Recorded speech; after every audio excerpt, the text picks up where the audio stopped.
Cool. Well, Boys have come to the pictures. what's up? Yo.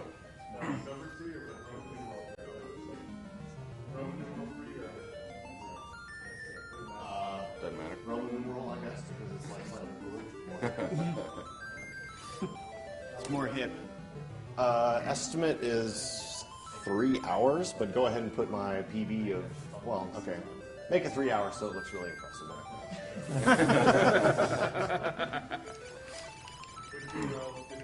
Yep.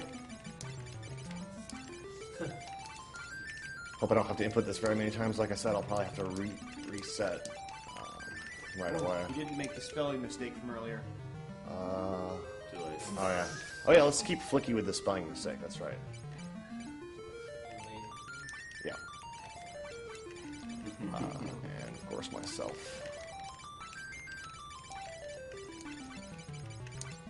Alright, you ready? I'm ready. Alright, 3, 2, 1, go.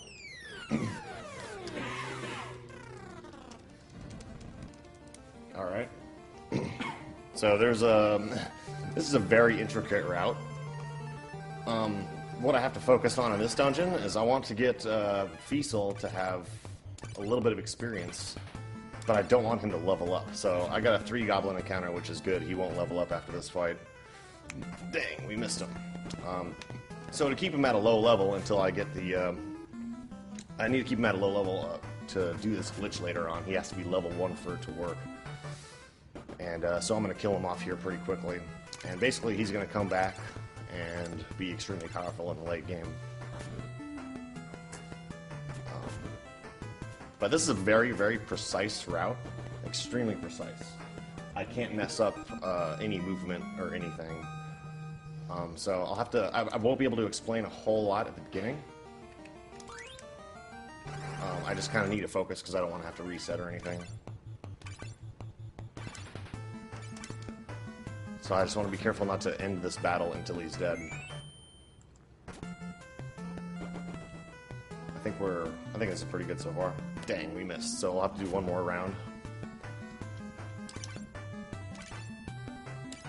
Play it safe, defend. Nice, okay. That's good. Love that he kills himself. He's also feeling very good that day. Don't worry, it's all part of Fiesel's plan. Oh yeah, definitely. Your first step to godhood is always to commit suicide. Yeah. He's got all the strats. Alright.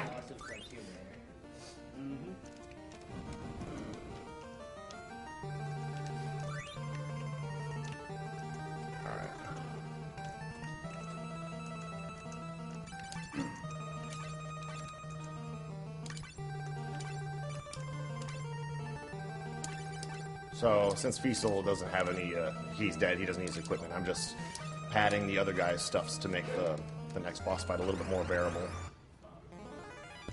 Okay, it's a pretty good encounter. So this is the last random battle I have to fight. Pretty much. So that's kind of a bad hit. The Ifangs have 8 HP and the Carbuncles have 7. A little unfortunate that I didn't kill that Ifang, but didn't really expect to. Those carbuncles weren't as cute as they are now. Ooh man, PJ Dice got pretty close there, but that's all right. We're gonna heal up in just a little bit. I'm gonna grab this South Wind. These South Winds will help destroy a critical boss coming up, or help ensure that I can kill this boss. Now, I'm skipping a random battle here. So that's one of the major techniques in this run. By stopping one tile before an encounter occurs and using a healing item or spell on the field, you skip the encounter. Yep. I do this about 188 times throughout the run to skip random battles. Yeah, basically it's like every time you take a spell or cure that equals a step in and of itself that allows the count the step count to That's right. skip the random battle. So this is a so-called marathon save strat. By entering this fight and not using a Southwind, I want to save a Southwind for later on.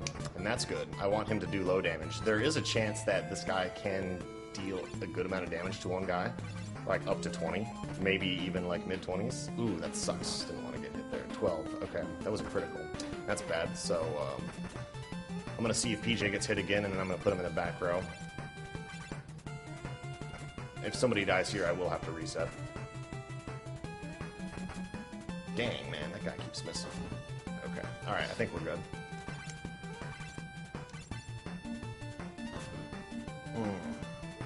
Yeah, I'm gonna row PJ just in case on the next turn. Nice, double hit. Damn, lots of misses. Row before he gets attacked, please.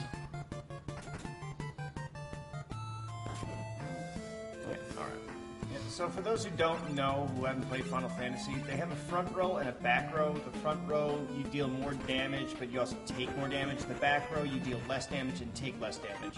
Usually you keep the fighters in the front row and the mage classes in the back row. And this trope has existed in literally in like every Final Fantasy game ever made, from 1 to like, I don't even know what the last one was, 10? Yeah, it's a pretty base mechanic in a lot of them.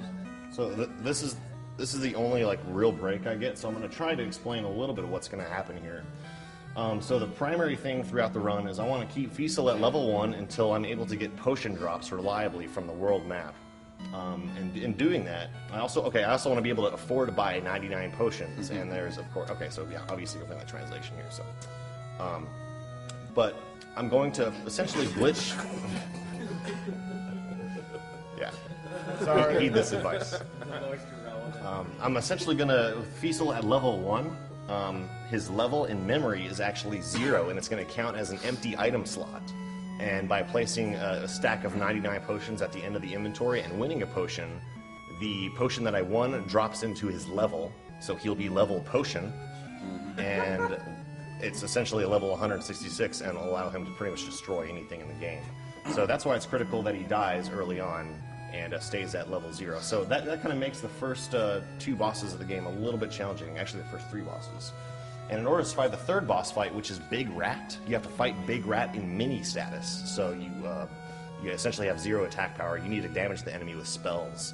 So I need to somehow get one of my characters up to have a little bit of level 3 MP and cast Ice 2 to kill this next boss, or to kill the Big Rat. So most of the early game setup here is to power level one of my characters. So so I need to focus on some of this equipment management, and it's absolutely critical that I don't make any unnecessary steps throughout most of the game, but especially in the early part of the run. Also, I need to ensure that I buy all the correct items. If I have any less or any more, I'm screwed. So you can re-enter the altar cave as soon as you leave and pick up some sweet cash. Now I'm going to go to and buy a whole bunch of items that I will overflow into the character's stats table in the next battle. Essentially power leveling. Oh god, old lady RNG. Okay, here we go. That old lady just ends runs. Alright. So in this section, like this little underground area, these steps do count. But in the town, I can walk around as much as I want to, and they don't count towards my encounter steps. So now I'm going to buy a few items.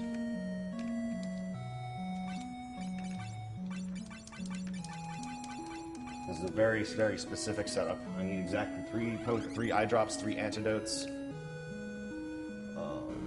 14 knives,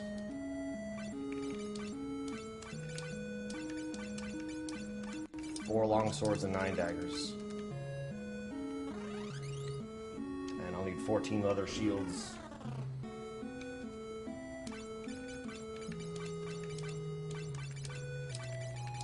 And I buy a leather armor and a leather armlet just for extra defense.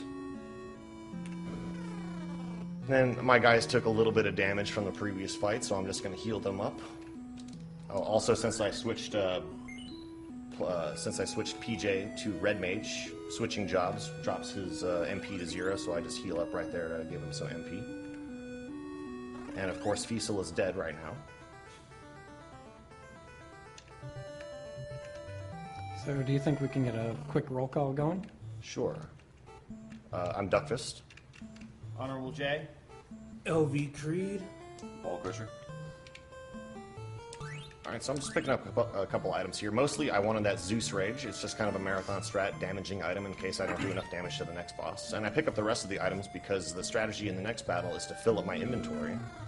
I bought all the knives and leather shields so that in battle you can actually equip and unequip items and kind of distribute a stack of items across the whole inventory, filling it up. And I'm just doing a story event here. Just got to talk to Sid. God, the noodles. Yeah, these noodle guys. So this will let me go grab Sid's airship. And okay, so I've made it to the first save, I think. Assuming I don't accidentally misstep on the way. I have a couple of safety saves. Steps do count in this little area for some reason. Got our airship temporarily, and I'll make a save game just in case I mess up the menuing in the next fight. The next fight is pretty much one of the most critical fights in the game as far as menuing goes. I'll spend a long time just kind of equipping and unequipping items, and essentially it'll be dropping the items that I use into the player stats tables. All right. So first, skip the battle with a potion. Whoops, I gotta rearrange my inventory now so that I can use these items more efficiently in battle. Daggers, antidotes, potions, eye drops, long swords, soft wings. Switch. So if I resed Fiesel, I want to keep him at 1 HP. Switch him to a red mage so that his job value is non-zero in memory. And I'm going to equip a bunch of the daggers that I have so that I only have a couple left in my inventory. And since there's only 2 left in my inventory, I'll use them in battle, but before the turn is over, I'll fill up the inventory and then cancel them out, and it'll drop the daggers into the player stats tables. And then on the next round, I'll unequip a few daggers and do the same thing again. So I think that's the right setup. That battle was skipped. And we go to the next battle, skip it with a potion, leaving with 3 potions, just enough to use 3 in battle, and drop those into the inventory as well. So here we go. Can't accidentally heal Fiesel or else I'm screwed. Pick up his cure spell, and battle skips will be done with cure from now on, at least for a little while. So I'm looking at my notes. It's really hard to memorize 188 tiles to stand on throughout the run. Oops, here we go.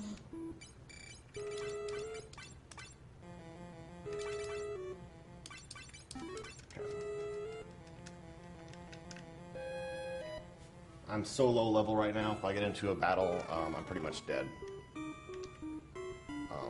Running in this game is very, very brutal. It's very hard to run from a battle, and as soon as a character decides to run, everybody's defense drops to 0 for that turn.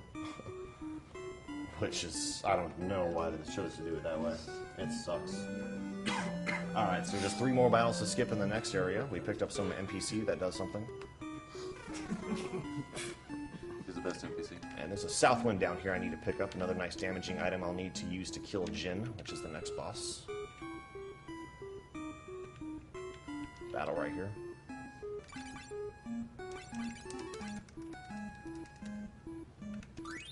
There's that south wind. Alright, I'm not going to really say anything during this fight. It's hard to explain, and if I miss menu, it ruins the glitch. One more battle. I'll do my best to explain it afterwards. Alright. I have a very, very particular arrangement of using items, and I can't mismenu any of it, or else it kind of messes with the memory that I was trying to manipulate, and it won't work. Essentially, I'm trying to get... I'll overflow all through Fiesel stats. The stats will get completely corrupted. And then PJ, and I'll change a couple of PJ stats. So, here we go.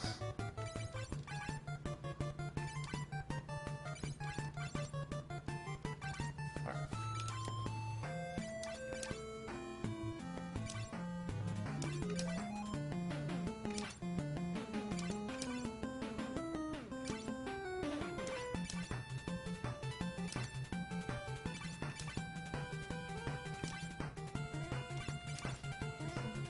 So each of these knives and leather shields are dropping one by one into my inventory, filling it up. And then I'll cancel the actions of the previous characters, and since there's no space to put the daggers that they threw, they'll drop into player 1's stats table. And I'll keep doing that until player 1's stats are completely corrupted, and it gets down to player 2's stats. And he'll have just the right stats glitched, and now enabling me to power level PJ to survive the next battle, the next boss fight.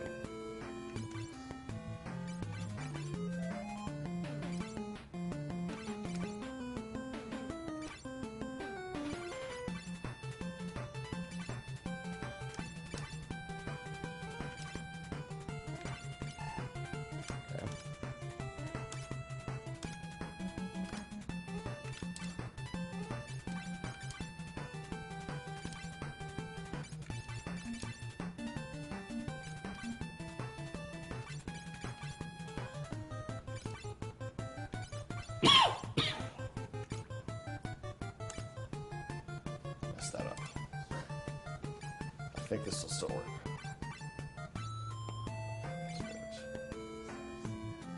I messed that up.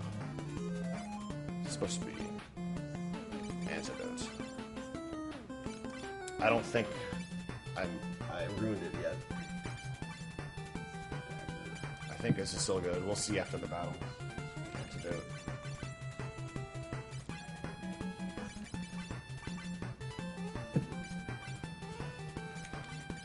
Fill up the inventory again and cancel those items, dropping those items further into the stats table.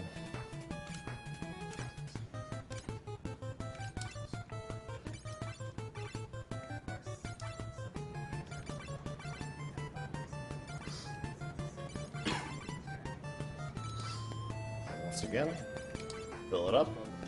And I just do this one more time just to make sure it's full. Yep. Now we do the potions.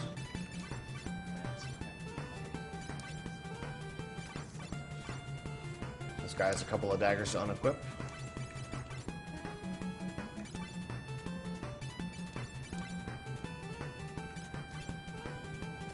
He's going to use a potion here. This guy's also carrying a dagger, giving me 3 more to use the next round. And he's going to fill up the inventory again.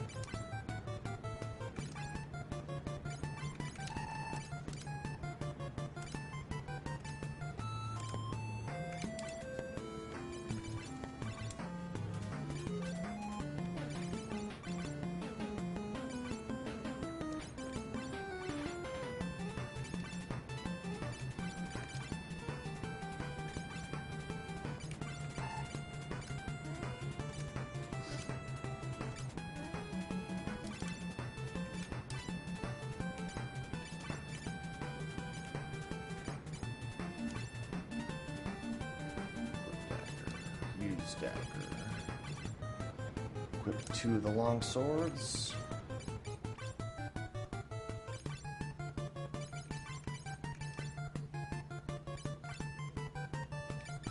Throw long sword. Equip the last one, freeing up a slot. Fill the inventory up again.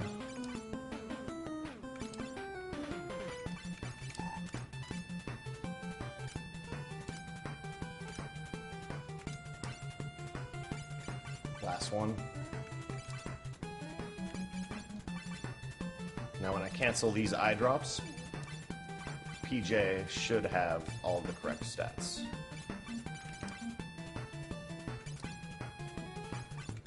Now I have to kill Jin after killing Fiesel.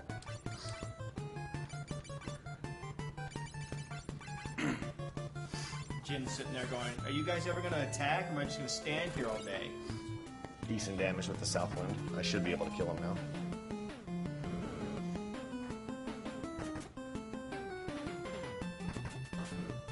Nice. Okay.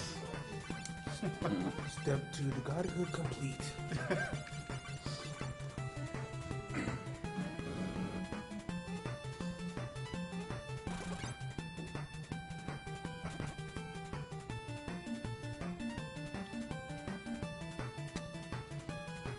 Southwind did pretty much no damage.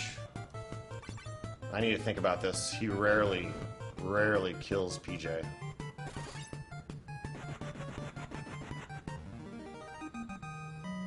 I might have to reset.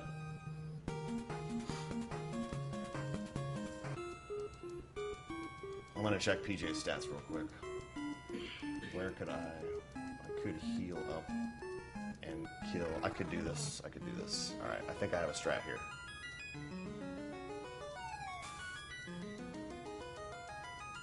Yeah, I think I can do this. What I can do is I can kill off Fiesel in the Bahamut fight. This is, yeah, it's pretty much never happened before that he's killed off PJ like that. Yeah. Alright, skill level H5 and tons of experience. Safe to assume it still works. Got a canoe, very appropriate present for saving the princess. I like it. I like it. Take her out on the water. I hate. Like, I've done so many rounds of this, and he's never killed PJ before like that. Like, I thought PJ would almost always go first, but I think we can do this. It's just the most important thing is that the other 3 party members are alive while Fiesel is dead. Fiesel cannot gain any levels. Actually, PJ should have gained a level. What is his level? He needs to be level 13 going into the next fight. I think we'll be okay. Alright. I think we can do with it. I think we can deal with those guys. No battles there. And I don't need any additional steps to resurrect and heal in the next area. I normally wouldn't rest at this inn, but I pretty much have to because I have to resurrect Fiesel.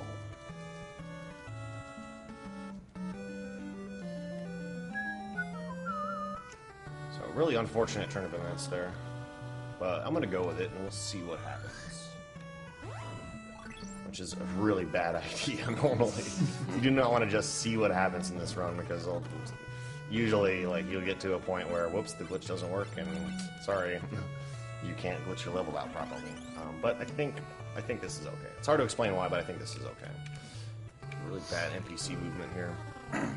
So even less commentary now that I have to think about this. I'll be happy once I get through. Once I get through Big Rat, it'll become much more comfortable of a run.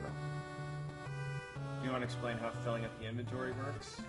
You pretty much equip a knife and then just swap it out with a shield in battle, or swap it out with another item in battle. And if there's a stack of them, it places them one at a time into the inventory instead of back onto the stack. So now I don't usually have to do this, but I'm going to go to this inn and heal because PJ has like no HP. I don't even know who lets me use the inn. Okay, I just jump into bed. Hi, random person. I'm going to use your bed now. So it's kind of convenient that I'm forced to fight Bahamut. You have to run from him, but I'm going to spend the first turn killing off Fiesel. Again? Yeah, he needs to. Yeah, because I just resurrected. Because I needed to resurrect PJ. Yeah, really. I needed to resurrect PJ. He needs to be alive. But the thing is, PJ didn't gain a level. So I'll have to fight one extra battle in the random encounters coming up.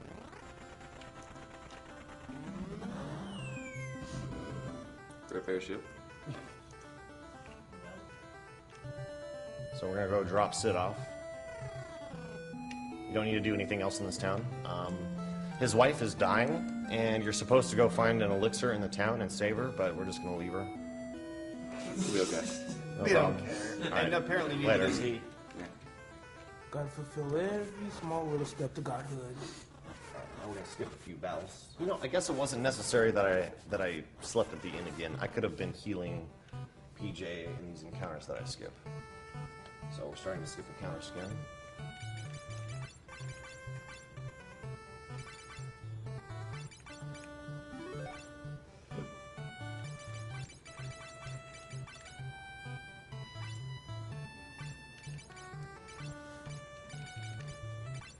Just some safety items here so I don't take as much damage. Where's the spot here? There it is. This is good. PJ still has a good amount of MP. I was worried that not gaining a level would put him a little bit short of MP, but we're good. Alright. I'm going to pick up this arrow spell, which will help in the next glitch setup, the primary glitch setup that I've been waiting for, which is after the big rat fight. I'll be using the 99 items trick, and I will glitch that arrow spell into another spell that's more useful.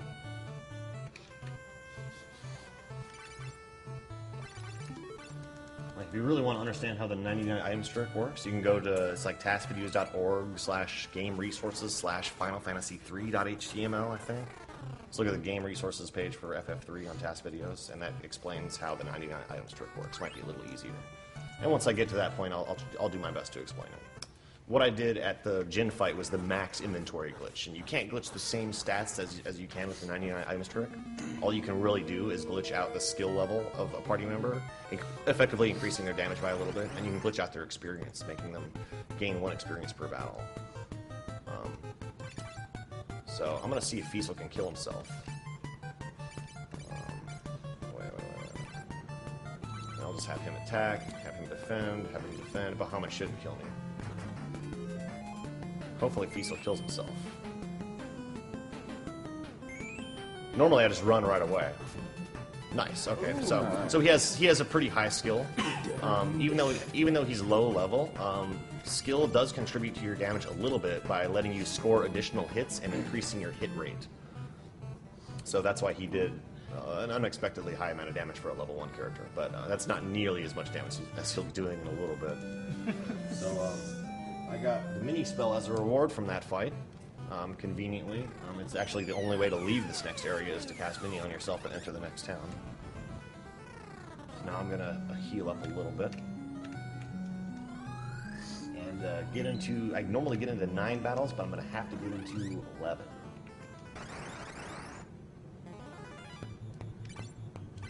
So with PJ's stats, with PJ having a high skill level, he can pretty much kill these enemies with a multicast ice. Since his experience is super high, he's guaranteed to gain 1 level per battle. So essentially, the setup of the previous boss fight was to allow PJ to power level. I need to get him up to level 13. And in this game, you can only get 1 level per battle, no matter how much experience you technically have. Yeah, that's right. Or else we'd already be done. He pretty much has enough experience to get him up to like level 28 or so, but we only need just enough to get him to have a few MP of the level 3, Because the next boss pretty much only takes damage from level 3 spells. Anything lower, it just does like no damage. But 2 well-placed Ice 2s is enough to take him out. So I gotta think about how I'm gonna do this, like, after battle 6. Alright, so I'm just gonna have to get into an additional battle. That'll be okay. So I'm gonna have to power on and off 1 more time. So I'm pretty much just gonna expire PJ's MP and then heal and then do my reset. The reason why I'm gonna power on and off here is because it'll take, after the 6th battle here, it'll take an additional like 60 steps until the next battle. But if I power the game on and off, it resets the step counter, and the next battle will happen in like 10 steps, just to save a little bit of time. So this grinding section shouldn't take too long. It's only like 5 minutes. It beats about 30 minutes that it would normally take without having glitched experience. Which MP does he have now? Two more battles. And then I'm going to get into 1 additional battle after that. And then save and reset again. And I should be back on track. I've never improvised like that, but I'm pretty sure this is going to be okay.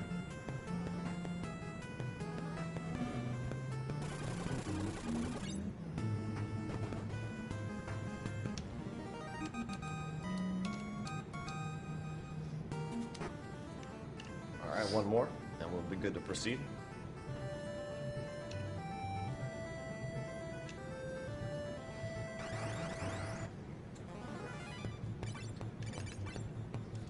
Now he's at MP.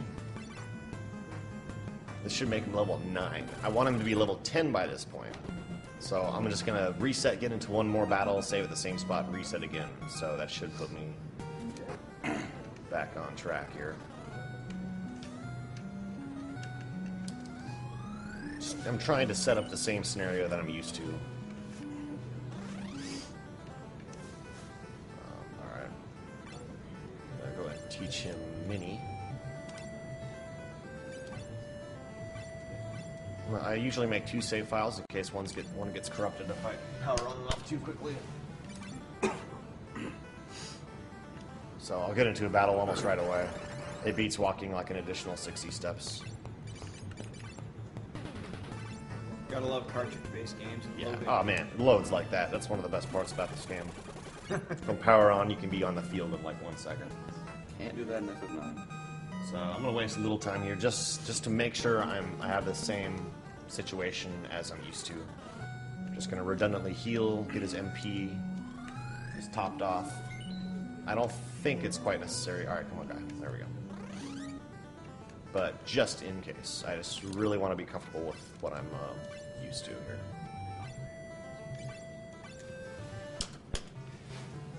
Okay, I think we're back. So we're gonna get in. So since I powered on and off at that point, I'm not gonna power on and off again for a little while. So I have to start keeping track of my steps again. Just gonna get into 2 more random battles and then position myself above the next town before the next random battle. Enter the town. Yeah, random battle. And the amount of steps that I'm taking right here should be just enough so that when I enter the next dungeon, I'll be 1 step ahead of the next battle. Because the next dungeon has a relatively high encounter rate. Just a little bit of optimization there, so I don't have to get into as many battles in the next dungeon. I can't remember. Did 3 have a lot of forced encounter panels like 1 did? Yes. The types of enemies that can appear are fixed. Like, the first battle after powered on and off will be such and such enemy. The second battle will be such and such enemy. But the number of enemies that appear is is more random. Alright. Battle. Okay. And the actions everything takes in battle is also random. But you can kind of manipulate that too. It's a little harder. You can usually manipulate the very first battle you get into after a power on and off. And I'll be doing that to guarantee that I get certain drops later on. So I need to make sure to remember to cast Mini before entering this town. It's the only way to enter this town. Alright, and the strat here is to buy an antidote and a bunch of potions. Potions will just be to skip a few battles once I run out of MP in a little bit, and the antidote is used to access the exit of this area. 1 antidote, and I'm going to buy a couple of potions here. And I'll rest up just to top off my MP again. Mostly I need to rest up because PJ gained a few levels and unlocked a couple of extra MP points for level 3 magic. But he'll start off at 0 until I heal. So now he has 3 level 3 MP, allowing me to cast Ice 2 on the next boss fight. So here's the exit. I'm going to pick up a Cure 2 spell on the way. I'll also be able to glitch this spell into a more useful spell. I'll explain that once I get there. One big bed for such a small person. Yeah. And then this is the hidden road. So of course to enter this town and going through this dungeon, you have to be in Mini status. You can't recover them. So if I did this right, there should be no battles for a little bit. This is a very high encounter rate area as well, so it's very nice. So here's the first battle.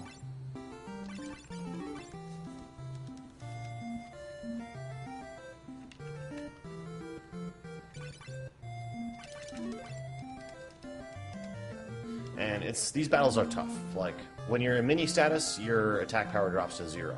So the game expects you to fight all these battles with spells. And my guys are so weak right now, I would pretty much die. And battles are almost impossible to run from in this game. Okay.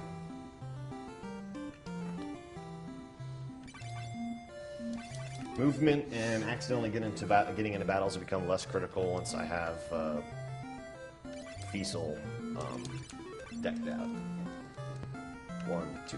Alright, so battle will happen within 2 steps right there. That's how high of an encounter rate this place is. But that's it for the hidden road. And before we go fight Big Rat, we have to pass through the Viking base. And conveniently, there is Ice 2, Fire 2, and Bolt 2 stashed in some chests here. I'm just going to grab Ice 2 and be on my way.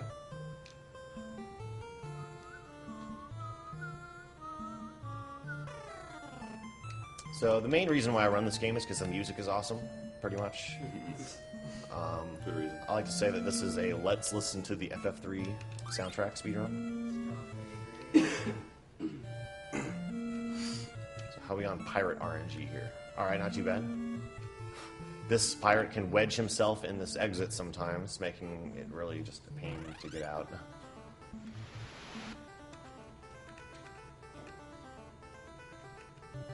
Alright, safety save here. I'm also going to teach Ice 2 to PJ before I forget. This is just in case I mess up the next section.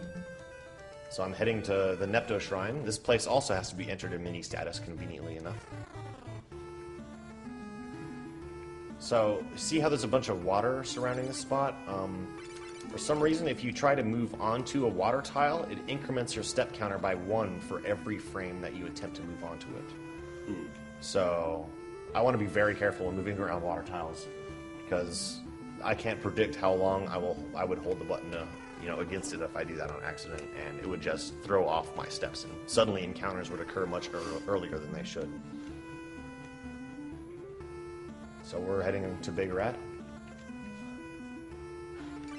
So all of that setup in the Jin fight earlier, all that intricate glitching and menu, or the filling up the inventory and stuff, was just to be able to survive this fight. But with 3 Ice 2s, relatively high skill level, I should be able to survive it. Relatively high, it's like 150. Great boss. So I just drop a potion on him just in case he can, Ice 2 him twice in a row if I'm really unlucky. And I also have an additional Zeus Rage just to top off some damage in case the Ice 2 gives me bad damage. That's great damage. Holy crap. I might be able to one around him. Oh man, that would have been awesome, but I didn't. So he knew Flicky, that's alright. No big deal. I love how the mini dead guy is flat. Yeah, it's this cheese. different. So you see how much damage he did with Ice 2? That's why I casted a potion on the previous round, just in case. But I did plenty of damage in that fight to finish with 2 rounds. So that was all of the early game setup, was just surviving that fight. Don't forget to Get out of here. touch I don't- that eye. I don't have the exit spell right now, so I have to walk back. Kind of a pain. 3rd pillar from the corner. All right, there it is. Now I'm out of cure spells. That's why I bought a few additional potions, so I can use potions to skip battles. Again, using a potion or casting a spell on the field will increment the step counter by 1. So if you're 1 step before a battle, you skip it. It's just a simple matter of memorizing where every battle happens at.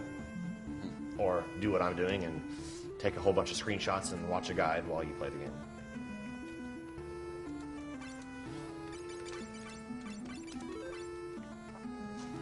Okay. We're out of the Nepto Shrine. Use the eye. Always, if you don't use the eye, the whole point of doing this, there was that ship there. If you played this game before, if you take the ship and attempt to leave, you get into a battle with Nepto, which is unwinnable, and you pretty much die. So you have to do all that stuff to be able to leave that area. So now we can ride the ship. Should be a battle right here. So now I'm finally on the world map where enemies can drop potions.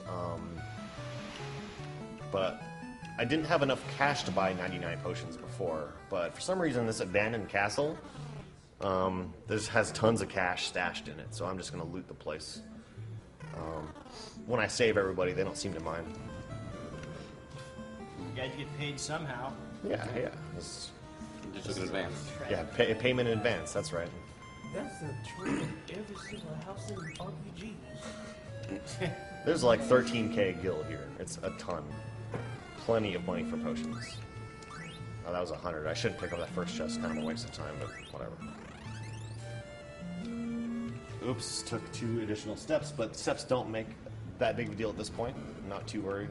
It might force me into a battle before this town, but I just do. I can deal with that by saving and resetting a little bit.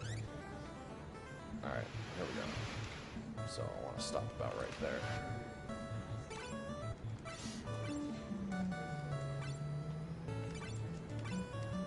think that took 2 additional steps. So I soft resetted at that battle. I didn't power on and off, I soft resetted. So the step counter stayed the same by pressing the reset button instead of powering it on and off. So you can do that instead of using potions to skip battles. Now, how does that let you just immediately continue without saving, though? I saved. Oh, You just okay. didn't notice because it was really fast. You could just save and load so fast in this game. So I'm buying 99 potions with all the sweet cash I got. Which is critical for the next glitch. So by having 99 items in an inventory space and winning that item from battle, the game doesn't really know what to do. It attempts to put the item in the next slot, but it does it in a really weird way.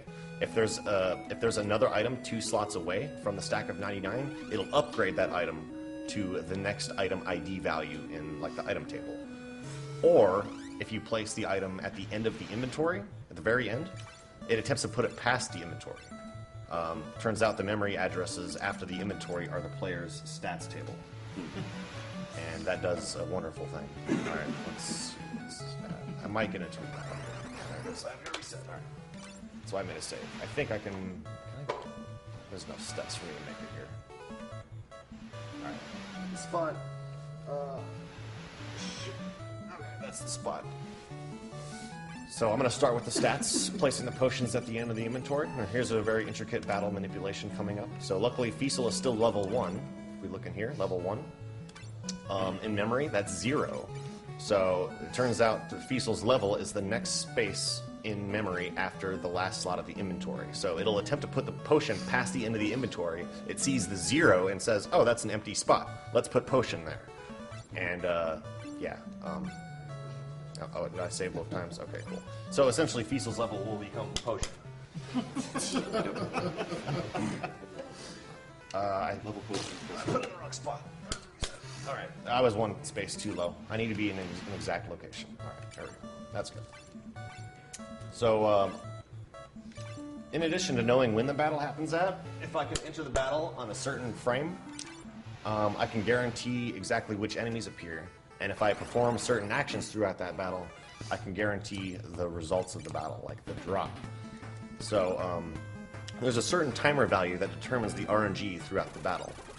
At least the initial state of the battle, the timer value will determine. So if I hold start as I power the game on, it skips the initial credits. And if I hold left as I load the save file, I'll immediately begin walking left. That'll enter the battle with the timer value. It's a frame counter that it pauses under certain circumstances, like when you're in the menu or when you're in the save file selection screen or when you're in battle. It pauses in those cases. So I can safely spend time to select my save file without it messing up. But I want to enter the battle on a certain frame after having entered the world map. And then if I perform certain actions and if I have certain statistics, I can guarantee a potion drop. So as you can see, Fiesel's level is now G7, which is potion. So he's level potion. So now I have a little strange setup. I'm going to do the 99 items trick in addition to using the max inventory glitch from before. So potion's at the end of the inventory again. Now his level is non-zero, so the potion will now go past the level. He has a lot of experience from before, so it'll go past the experience. Fiesel is dead right now, so his HP is 0. It'll attempt to drop into his current HP. I don't want that. I want to drop it into his max HP. So in order to... I can actually temporarily change his current HP by doing the max inventory glitch from before and dropping an eye drop into his current HP. So even though he's dead and it says 0 HP, throughout the course of the next battle, he'll temporarily have a non-zero HP, even though he's dead. And then when I win the potion, it'll drop into the max HP. So let's use that eye drop. But before the turn is over, we fill the inventory up again with our knives and leather shields. So just give me a moment to distribute this stack. It's much less intense as from before because I'm only glitching 1 item. And it's pretty clear cut. In the Jin fight, I had to do it with 17 items in a specific order. So the item ID of eye drop, I think, is 167 or 166. I forget which. So the eyedrop's item ID value will go into the significant digit of his max HP, which essentially multiplies the max HP by 256 by whatever value it's in there. So right now he only has 32 HP, so in memory it's literally 32 and 0. So 32 plus 0 times 256. So once you get more HP than 256, it'll be 32 times or plus 1 times 256. Well, I put a potion in that that significant digit, so it'll be 32 plus 166 times 256 HP. That's a big number. It's like 42,000. So the primary idea behind this is that I get him to level 166, I get him 42,000 health, and he should be able to survive every fight in the game at that point. So the inventory should be just about filled. Remember, I used an eye drop with PJ, but when I fill the inventory, there's no space for the eye drop to go back. The game doesn't really know what to do, so it'll stick the eye drop in the address space after the inventory. It's almost filled.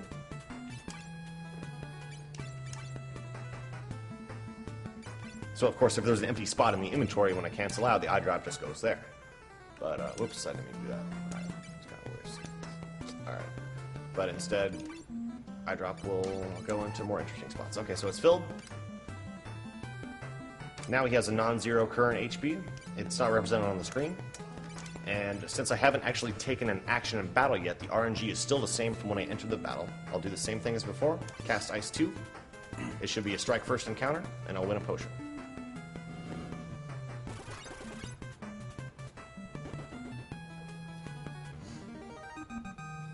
Come on, potion. Boom. Alright. So, I'll show you guys the effect of that in just a moment. 99 V6 HP. God achieved. So, instead of placing the potions at the end of the inventory now, I'll place an item 2 slots after it.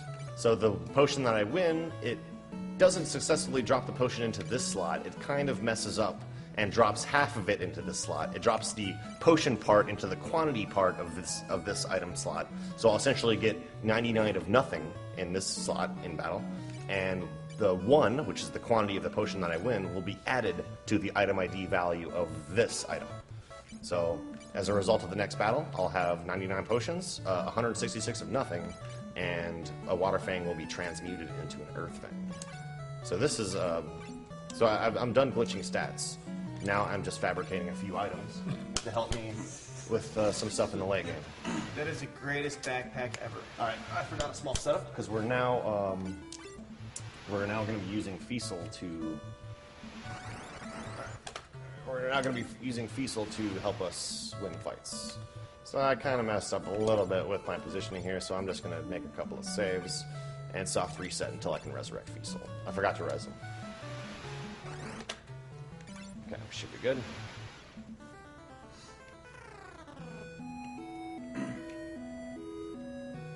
Alright, so now he finally comes back. Make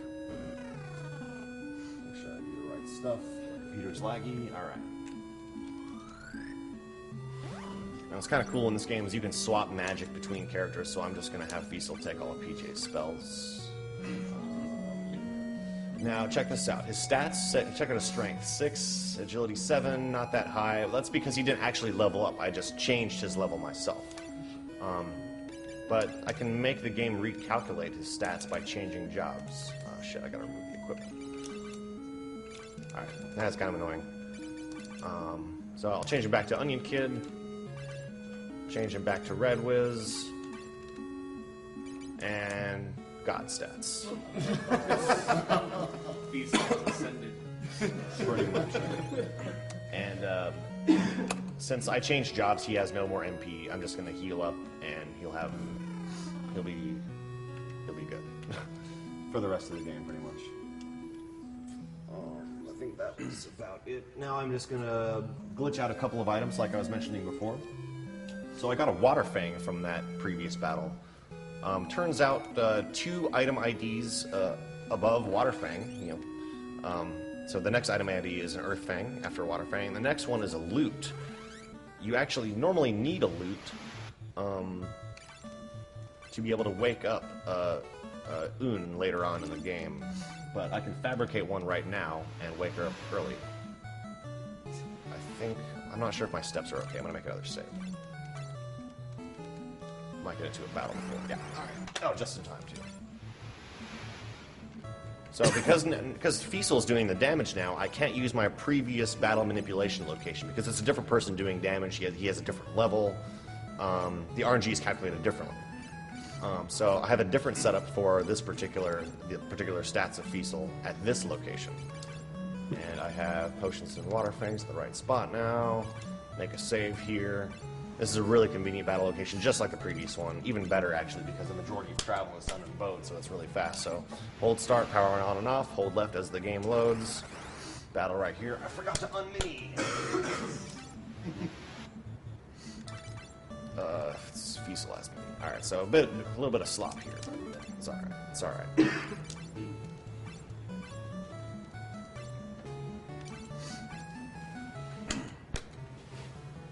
All right. Once again.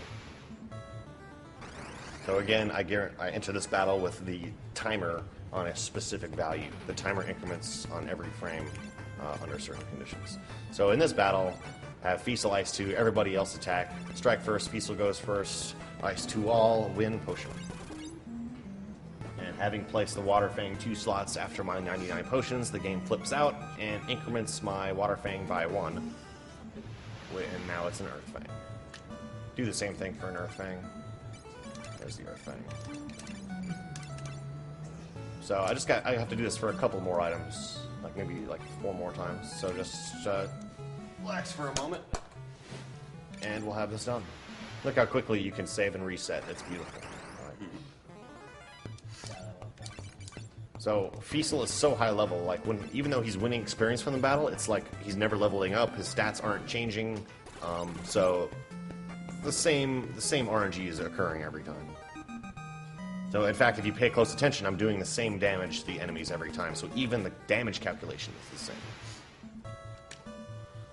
So then we now have a loot, which saves a whole lot of stuff later on. And I have a few other things I want to change up. So I picked up Arrow and Cure 2. I don't actually need these spells, but they happen to both be one item ID below more useful spells that save also a little bit of time.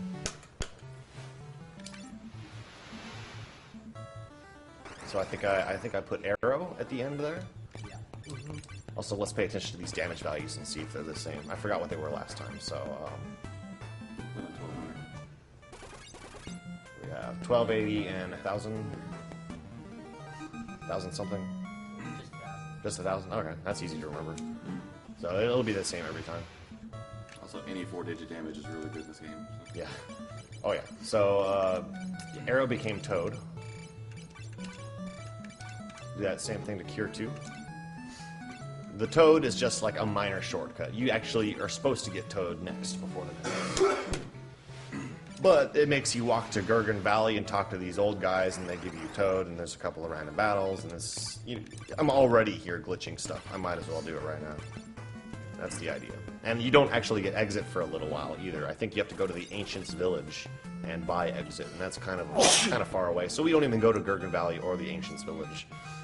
Just fabricate exit right here with Cure 2. So now we have a couple of shortcut spells. I'm actually going to go ahead and use them on Fiesel, so you can cast them later.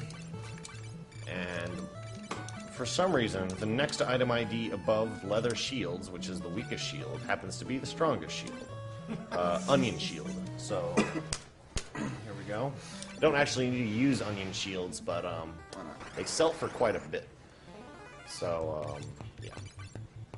This should give me enough cash to endure to buy anything I want to later on. And all I need to do is buy 99 high potions in the late game to do this glitch again in about an hour from now.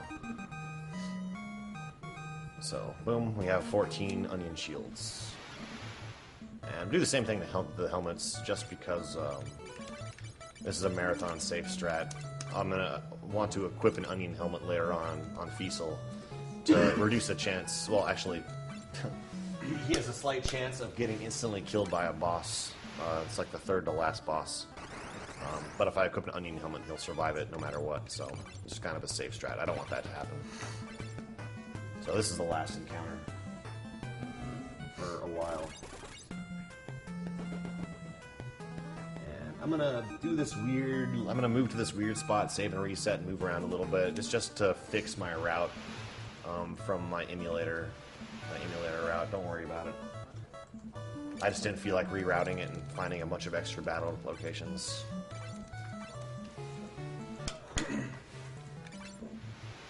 So my emulator route would start here and get into a battle over here.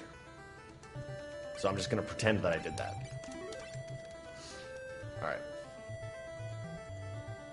Now I should be back on track. That's the spot. And I can just use potions to skip encounters now. I don't need the 99 potions anymore.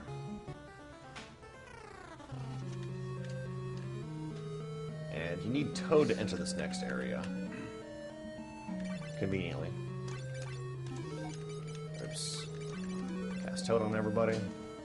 And in Toad status, it's just like mini status, except for you can't cast any spells other than Toad.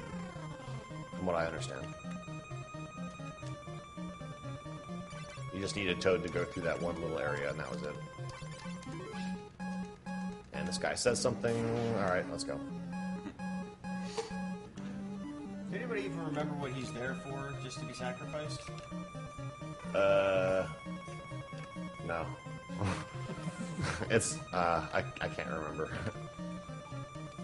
I did play through Final Fantasy III Remake it was released on Android a while back. I can't remember why you're going to the Tower of Owen. I know Desh, the guy who's following me around, has something to do with it. He's like the keeper of the tower or something, and Medusa is here. She's paying, I guess, it's Medusa. I mean, if you have a Medusa in your tower, you gotta take care of her. Alright, and this guy says something again. What do you do? Skip the battle here. Yeah. I'm just gonna check real quick, make sure I got... Okay, so 14 onion shields and 4 onion helmets. Alright.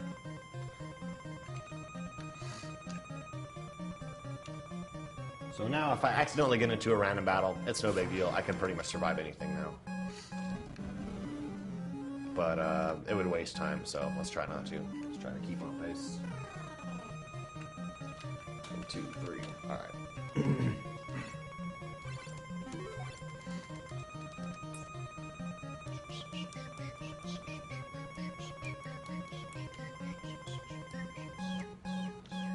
That's right there. Yeah.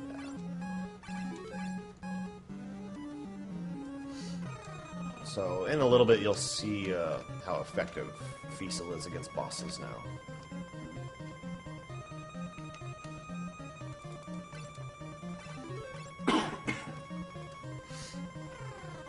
Just two more battles left. So I guess now is a good time to remind everybody that this is the Awesome Games Done Quick bonus stream. Right now you're watching Final Fantasy III, No Jobs Glitch, done by Duckfist. We are still accepting donations for the Prevent Cancer Foundation. We did hit that big 1 million, but we're still going. We're still going strong. So here's the Medusa fight. There's really not much to it. Well, I do one extra thing in the fight other than kill her instantly. Which is kill everybody else. It takes way too long to sit there and select fight in the next battle, so I'm just gonna off all these guys. They can't do much anyway. And look, they all managed to attack, so look at all that time wasted. God. Later. Yeah, but we don't need it anymore. We got a god in our midst. 32 times. Yeah. Wham! Is that what happens when you have a god in your midst? It's like at max skill, I think it's 16 hits per arm or weapon. So I should mention that I call this the no job glitch route. It's job glitch. I mean, I don't glitch characters' jobs.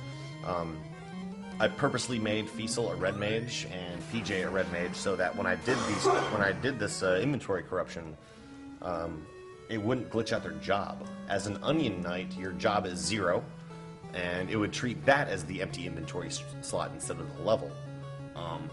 And if an item drops into job, course, there's only like 22 jobs, so the only valid values are 0 through 21.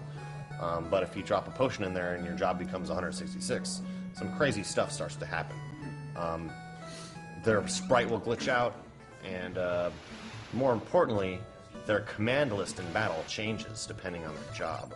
So when their job is glitched... Okay. Oops. Oh, shit. Alright, we got it. Meant to toad. Alright. So when you have a non-standard job or a glitched job, you get a unique command list. Most of the battle commands will just crash the game. But certain jobs and certain battle commands can do really interesting things. For instance, one particular job in battle command will give you the end the battle command, which literally just ends the battle. It's not a win or a loss, it just ends the battle, which is kind of weird. And under a certain scenario, you can also get a command that kind of just calls the credits. So the any percent run, you glitch a job, you glitch a player's job early on in the game, and you warp to the credits in the first town in the first 6 minutes of the game. Yeah. So I like to play through the game a little bit, so I just call it no job glitch. Alright, sorry. I was going from memory there for a sec. I think I need to... Yeah, so I bought Turvings here. This happens to be the strongest sword for a red mage, just to deal a little bit of additional damage.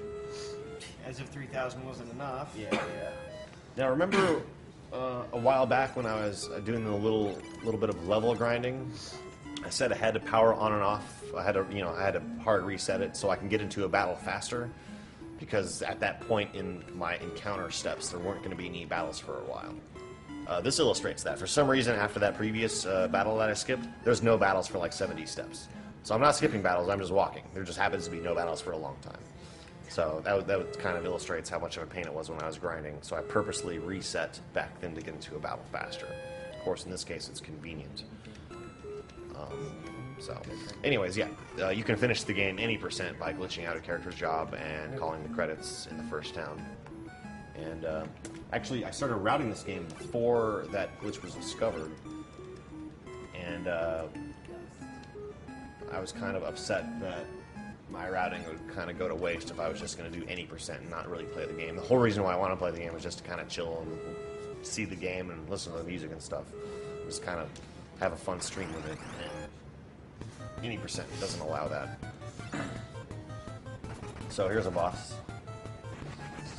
There was a boss. So literally, like my notes say, boss, ghost code, attack. Like, yeah, okay. So a couple of bosses you need to actually do something, but you pretty much just trash everybody at this point. So having that exit spell really helps here. So I need to re-enter the dwarf cave and return the horn, and oh, this mysterious line is following me around. What could it be? What's Really their weird. purpose for that line following you? Oh, okay. Who knows? It represents the dead bodies he's carrying with him. Good old corpse dragon. So you place the horn back, and oh no, haha, I've been following you as a mysterious line. Alright, that's great.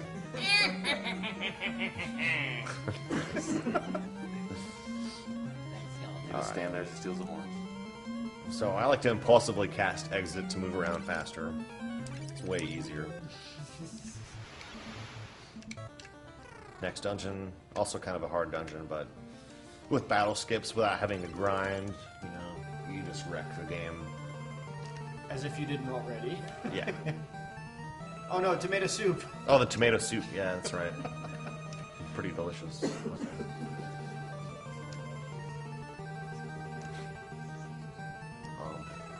So when I'm on ground, again, if I press down, it'll attempt to move on to that tomato soup tile. Because it's a walkable tile, but I can't walk onto it from the tile that I'm currently on. So because of that, like the game still will count it for every frame that you're pressing the button up against that tile. It'll increment your steps by 1. So I want to be really careful when walking around tiles that I can walk onto but can't from the current tile, if that makes any sense. Which is usually like maneuvering around water and stuff like that. So you'll see me like walk carefully. Of course, when you're in the water or tomato soup, it doesn't really matter. So I have most of the locations memorized for where the encounters happen at, but not all of them. It's really hard to memorize like 188 spots to stand and pause the game. So I still look at my guide for reference just in case. And that was the Flame Cave. That's it. Just bust Salamander here. No problem.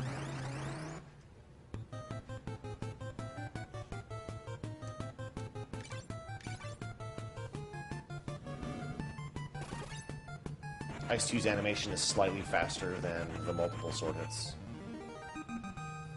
And before I leave this area, so when you're walking around in the crystal room, your steps, it is counting your steps, but there's no battles. If I leave the area immediately, I'll get into a battle right away. But instead I'm going to walk to 4 steps, and that should skip the battle. So just like small time saver. So I gotta enter this place to trigger a cutscene with this guy, unlocking the events in whatever it's called, the next town. But before I go, if you talk to this dwarf, he'll give you a magic key. Boom. And that'll let me solve the next dungeon. Also, you're supposed to go and reap a whole bunch of rewards from the dwarves there, but I don't even care about them. Oh, also, I want to cast Mini now before entering the next town, in addition to skipping that battle.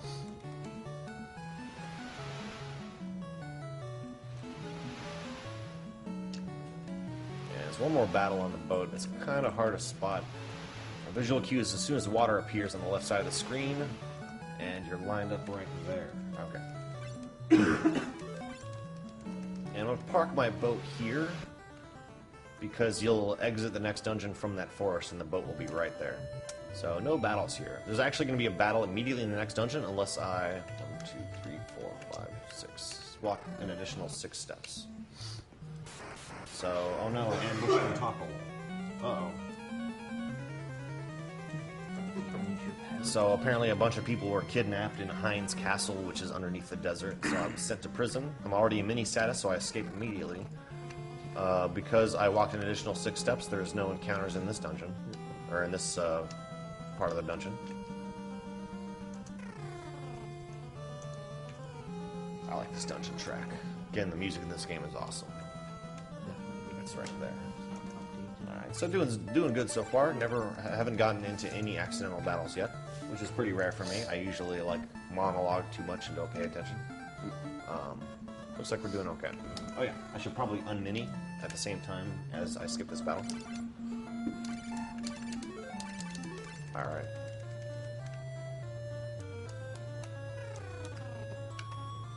This is the first kind of maze-like dungeon, you know, it's not too hard, but you know, a lot of times the game will make you go out of your way for items, and because of that you end up fighting in more battles than you normally would. Which is actually good because you usually need to grind before every boss in this game. But I can skip right past all that and go straight to the bosses in the dungeon. Yeah, so this game is very brutal normally. Like, there's no save points except for on the world map. That's the only place you can save. So normally the game expects you to have a scholar on your party at this point. And I think this guy changes weaknesses when you hit him. You're supposed to use a scholar to determine his next weakness, and then, you know, whatever. But Fiesel's level 166, or he's level potion, so he's able to take down pretty much anybody. God, I need no scholars. Yep, pretty much. So that saved everybody in Argus Castle. You know, the castle that I completely looted of all their cash. But they don't seem to be too upset. And apparently to escape the castle, you gotta dance. It's time to dance. Yeah, I don't know the point of that. Yeah.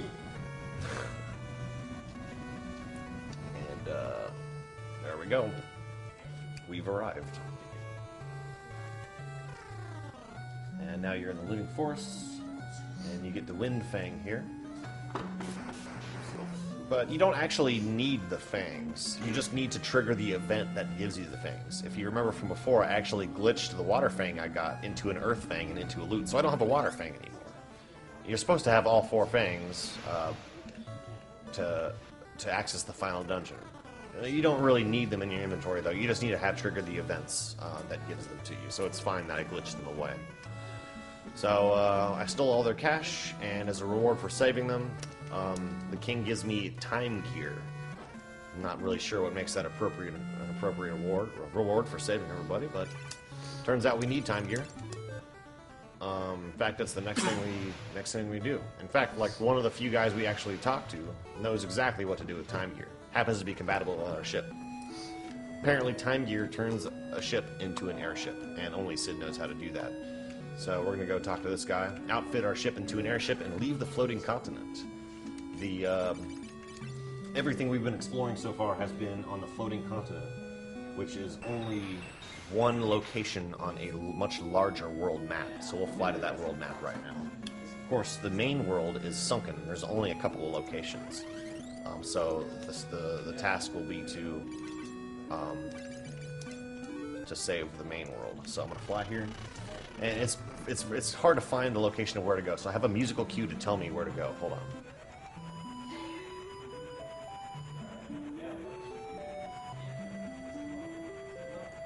Okay. Just wait for that downbeat, and that should put me in the right spot. I really like this music, by the way. Really, really calming music. Same with the shipwreck. Really good tunes in this game.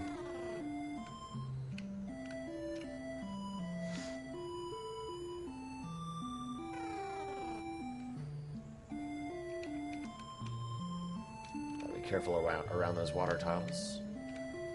So your steps are counting in this area. Oh, gotta use a potion on her. So right after I finish talking to her, if I cast exit, I'll get into a battle immediately on the world map. But if I just take one step and then cast exit, I skip that battle. So there's minor things like that to save time. So now we take her to the water temple and kill the boss there. I think the water crystal shatters, and we reveal the rest of the main world. This is, like, besides the floating continent, the shipwreck, this is the only other location in the whole world map, and it's a huge world map. Like, when you first get here, you're just flying around randomly on your airship. So you might have seen that I did take a couple of extra turns on my airship there. When you're in your airship, it's not actually incrementing your steps. When you're in the boat, though, it does, because you can get battles in the boat. You can't get battles in this airship. So, talk to that water shard. If I've been stepping correctly, this should be the battle to skip. If I misstepped at all, I would have gotten into a battle. So it looks like we're good.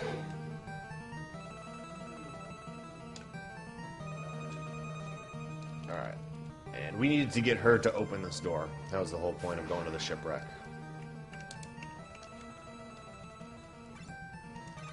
Alright, time to navigate this dungeon. Not much going on. I don't know if there's any donations or anything, but I can just ramble otherwise. It's got 12 battles to skip in this dungeon, and that was 3. It's a mostly linear dungeon. It's not too bad. I think the queue is right there. Challenging myself to see if I remember where all the locations are at. Like, I'm not actively, like, running this game. Not too interested in, like, super optimizing the time. I just really liked the route. I really liked the routing process. It was really cool. There was a segmented SDA run that has a similar route. And there's an old task that uses job glitching without warping to the credits. The task is in 39 minutes by Pirihiko. This is a really, really interesting task. Really cool stuff. You get to see some wacky glitches in that one. It doesn't credit swap, but it does some crazy stuff to beat the game in 39 minutes. I'm definitely gonna find that one after this. It's really cool. The glitch, you have to see the glitched airship is what the glitch is called. It's crazy. The glitch ship. Yeah, it forces the airship to be like at the top of the screen, and the screen like shakes around a lot and makes this really loud like sound like as it's doing it. And it just has the unique property of being able to fly over mountains. So you just use the glitched airship to fly to the Silk's Tower as soon as you get to the main world. So kind of cool. think the battle's right there. Check. Yeah, that's a good spot. I always have trouble pointing out the location of the next battle. It's kind of a featureless like area, and your sprite is mostly submerged in water, so the queue is a little hard to see. Yeah, that's the spot. And one more, and we're out of the water cave, or water temple cave, whatever. Queue for that is being in the center of that wall. And time for the boss fight. Time for Fiesel to flex his muscles again. Yeah, exactly.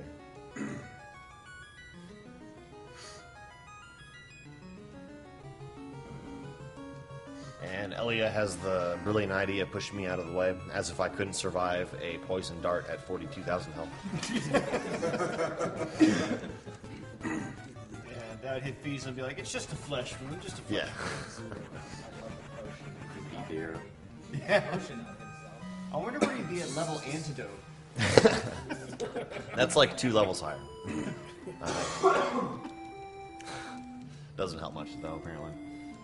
So these events unlock the rest of the main world, as you'll see in a bit. And I guess the party passes out, and we'll wake up in the town of Ammer. Fiesel gets a free heal. Everybody else stays dead. Well, technically only Fiesel passes out. The rest of them are still dead. Yeah. Diesel takes a nap. So there's the rest of the main world. On 3 floating bodies, of course. And apparently you wake up like 1 day later, but I'm surprised like every house is furnished, everybody, like there's people there, like were they living underwater? Like we're like completely stocked item shop, you know, clean beds. They didn't drown. Everything's water. I mean, yeah, For it's many years. pretty amazing actually. Children, like unharmed. So it takes too long to walk across town, so I'm gonna cast exit. And just enter town again. And then boom. You save like 10 seconds. Pretty sweet. Alright, so apparently what happened while we were passed out, so you saw our ship on the world map right there, our airship, and apparently there's some guy named Goldor that got jealous of our airship, so he anchored it down. And so we need to go kick his ass and get the key back to unanchor it. And his mansion happens to be across this swamp. It's like 2 tiles wide. And in order to cross the swamp, we have to get the floating shoes. Apparently the only person that has the floating shoes is the witch in the sewer. So we're now going to the sewer to kick the witch's ass, to get the floating shoes to cross the swamp, to kill Goldar to unlock our airship. So that's some serious plot. Like, I thought gods could fly. oh, we will in just a moment. Have to learn so first. Alright, so here's the sewers. Hopefully I haven't messed up my steps yet. It should be in the middle of that bridge. So, oh yeah, in the previous scene, there was the 4 old men saw us. There's the silly old men, right? And while we were passed out, like, apparently people heard that there were light warriors in town, and these 4 old guys decided to say, hey, we're going to just call ourselves the light warriors. And they heard about the real ones, and now they're going to try to intercept us. But, of course, they get their asses caught by goblins, like level 1 goblins. So we're going to save them, and they're going to be forever in our debt. If only they had glitched their inventory. Yeah, exactly. So this battle is unavoidable. Alright, come on. Okay, cool. Only 1 goblin managed to attack. Didn't waste as much time. So you're actually, the steps counter is still active in this room, so I don't want to take any additional steps. And there's a chance one of the old guys can just quickly dash into the exit area, so I gotta hope that doesn't happen. Alright, good. Alright, this is a really small dungeon. I'm almost through it. There. This one's at the last bridge tile, is yet another battle. And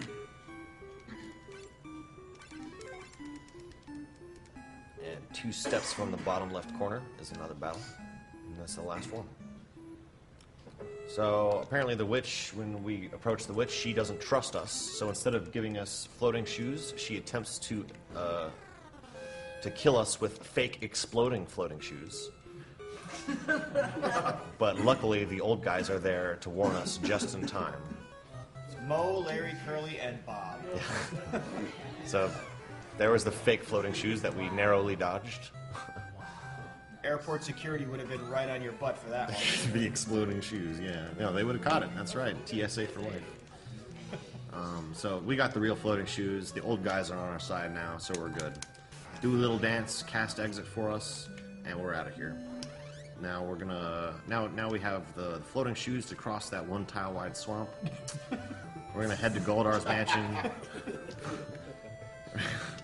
Yeah, you'll see the swamp. It's underwhelming. Like, there's no floating actually happening. Done. So this. Just a quick couple of steps over a straw, no big deal. It's just a shrubbery. I must have said that's a coat layer if I've ever seen one. So I used my one magic key to get in that locked door there. Actually, there's a whole bunch of locked doors in this dungeon. And the idea is to have gone to this one town that sells a bunch of keys, and you stock up on keys before coming here. And you explore the place. It's a huge place to explore. There's a lot of crap. But I know where the door is. I know where a few hidden passages are, and dungeon's done. Really a long dungeon to explore, but really fast if you know where you're going. So I remember Goldar being kind of a tricky fight before, but of course, and this is just trivialized with max damage. So pointless. So within a matter of 5 minutes, we managed to wake up from our coma, grab floating shoes, kick Goldar's ass, and we got our airship back. No problem. Uh-oh, he's not done yet. Yeah, he gets upset and breaks his crystal. I'm not even sure what the significance of that crystal was. The gold crystal. It was shiny, it was pretty. But hey, we can just glitch like 14 onion shields into infinite gold anyway, so we don't really care. So we're done. I'm gonna cast exit, and should be battle right here, back across the treacherous swamplands. And a nice chocobo forest here to give us. Walking over a puddle. So the chocobos. Uh-oh, time for some butt shaking. Yeah, here we go. Yeah, chocobo's movements are random. Oh yeah. Twerking. All right, so all right, real quick, I have a musical cue for this part.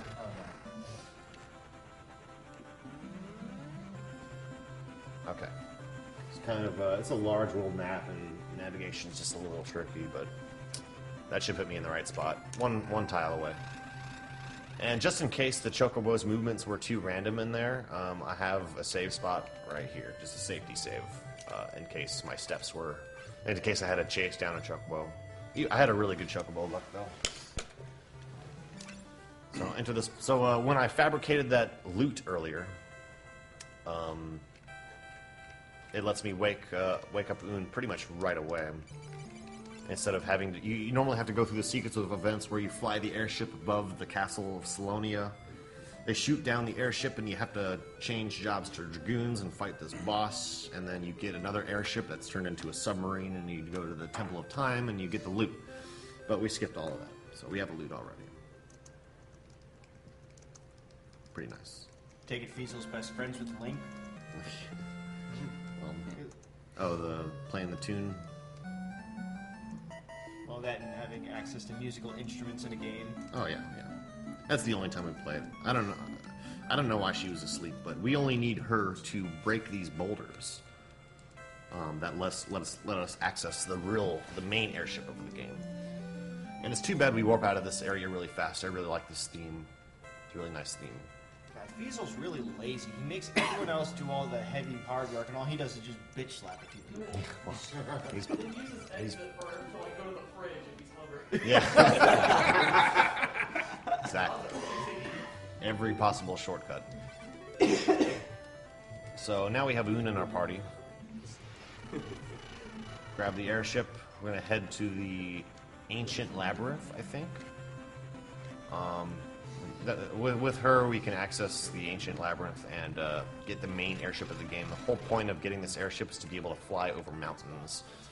We need to complete the dungeon that gives you the Earth. Okay, so I accidentally got into a battle because I was monologuing, but we need to complete the next dungeon in order to get the Earth Fang, or rather trigger the event that gives us the Earth Fang, which is the last Fang. and having all 4 of those fangs will let us access the final dungeon. So that's the whole point of this. The only way to access the dungeon is to fly over mountains. The only way to fly over mountains is to get the airship invincible. The only way to get the airship invincible is to have Un to break the boulders. The only way to get Un is to have the loot. We made our own loot, so that's nice. So that's pretty much what's happening over the next 20 minutes or so. That's right. That's exactly right. But like I said, we don't actually need the Earth Fang. Just triggering the event apparently is enough for the game's programming to get us by here. So that was my first encounter I accidentally got into. So because of that, to keep my steps back on track, I'm going to use 2 potions here. There's normally a battle that happens there. So 1 potion for the previous battle since I was 1 step ahead, and another potion to skip that battle. So here's Un busting these Titan boulders. Apparently.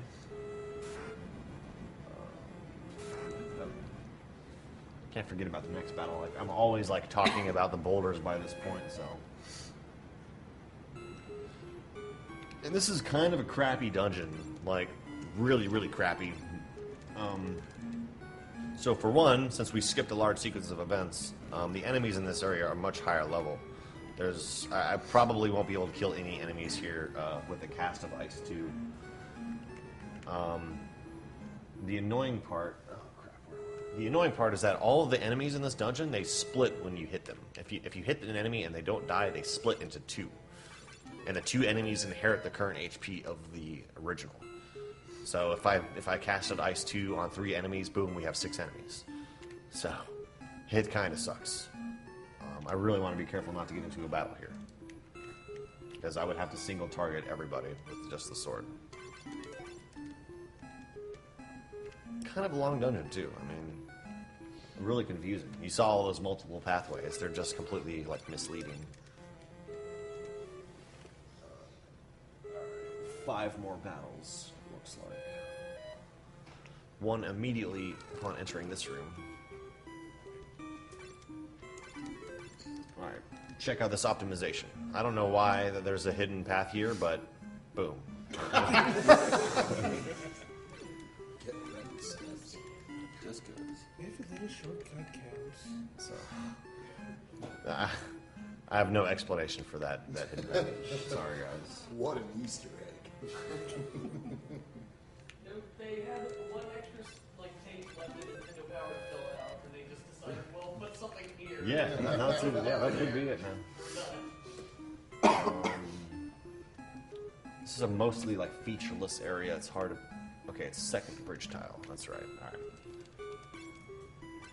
And we're almost through, and we'll get the airship invincible, which is buried here in the labyrinth.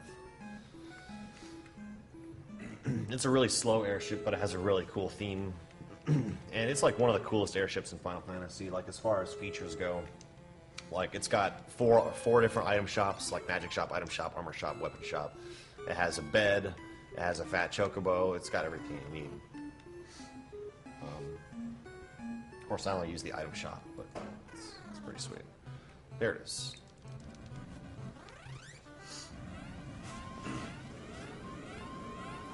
So now that it also has the feature of being able to fly over a thin mountain range. So we'll use that to access the Cave of Darkness. Another really annoying dungeon. So she's going to show us around a bit.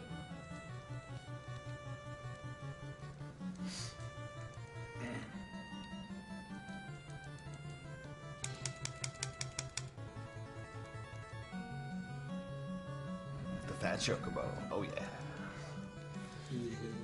Alright. So, apparently, we're just gonna impulsively cast exit here. So I don't have to walk all the way over to the steering wheel. It takes way too much time. So.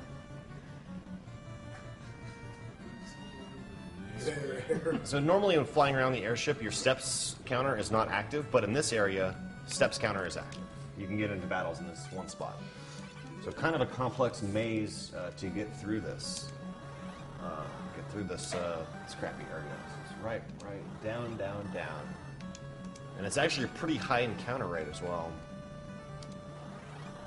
So you'll see me using quite a bit of potions to skip stuff. It's kind of cool. If I accidentally get into a battle, I'll show you. It's right down, up right.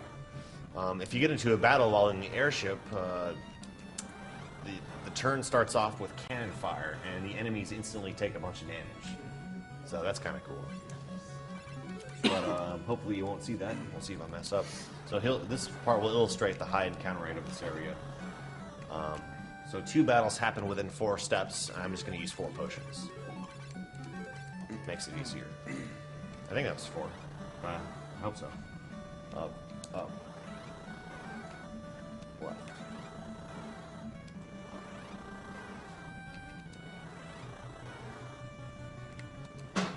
We'll see in a moment. Alright, so 2 battles happen within 3 steps right here. Better just use the 3 potions. And we're through the mountain range, head into the Cave of Darkness now.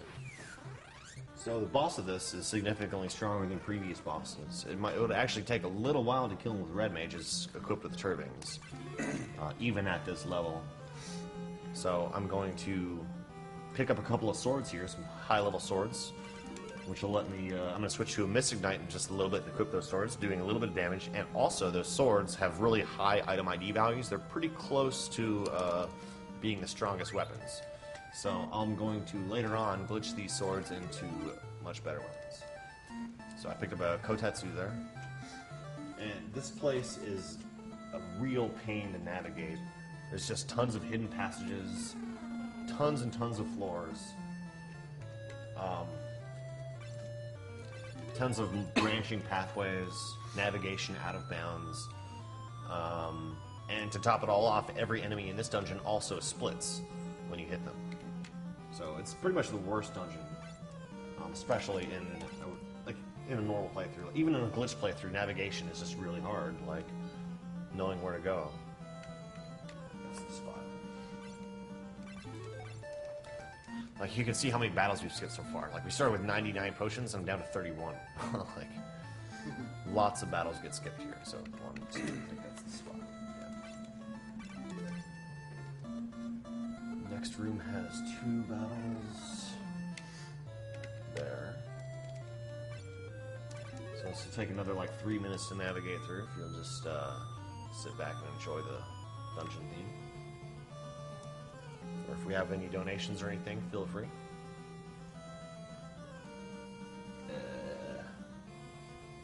Oh yeah. Okay. If you mess up a step, like if you accidentally push somewhere on the D-pad, would every battle Okay. just move up 1 step? Was it more complicated than that? If I push up like against a wall, no. Unless it's like one of those water tiles. Second hidden path down. Okay. But yeah, if I accidentally walk an additional step, like walk onto another tile, and then I have to like walk back, yeah, that's 2 additional steps, so all my encounters from then on out would happen 2 steps early. I could either look at my screenshots and just kind of figure out where where 2 tiles before that would be. But if you mess up enough, that becomes really hard to keep track of. So usually I'll just get into those battles just to catch back up. 3rd hidden path down. Alright. So as you can see, the maze, this dungeon is such a maze. One of the few chests we'll go out of our way to get here. Kiku, which is 1 item ID above Kotetsu.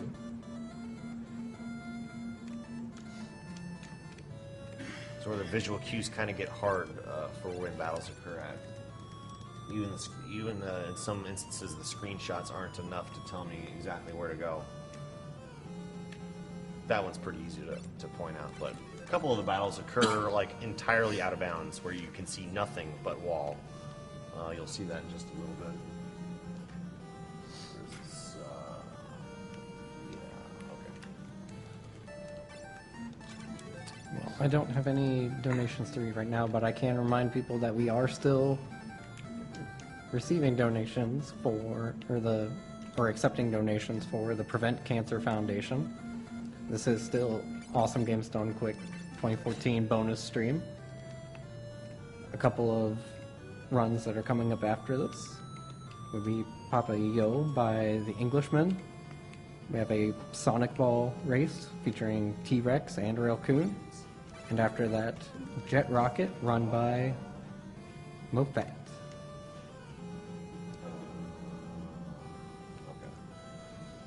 Alright, so I should probably change jobs to a Mystic Knight now.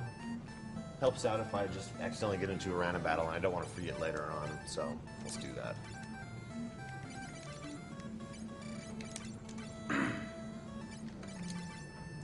Equip our powerful weapons now. Also, Hecadin has a lot of HP. Oh yeah, okay. I forgot to use the potion, so here we go. This should one-shot these guys. A little bit better. So these guys do split. If I attack them and they don't die, they'll split into more guys. So I don't think that's a problem. oh yeah, the game shows 9999, but you do more damage than that actually. It's closer to about 16,000 damage. Wow. Was it possible to get rollover damage in 3? What do you mean? Like your damage is simply too high? Well, I suppose it doesn't get that high though. It's only about 16,000. 1, 2, 3, 4. See, entirely out of bounds. Like hard to see anything. Yeah, I'm not sure. Like, I guess it's like a byte that represents damage. So you probably have. Well, no, I guess maybe a couple of bytes or something. I don't know. I don't know. How much space is allocated for damage values, so I don't know when it would wrap around, but it might. Yeah, you're right, it might. Luckily, it doesn't. Yeah. I mean, it's probably similar to HP. Like I have 42,000 HP successfully, so I'm sure you can do up to at least that much damage.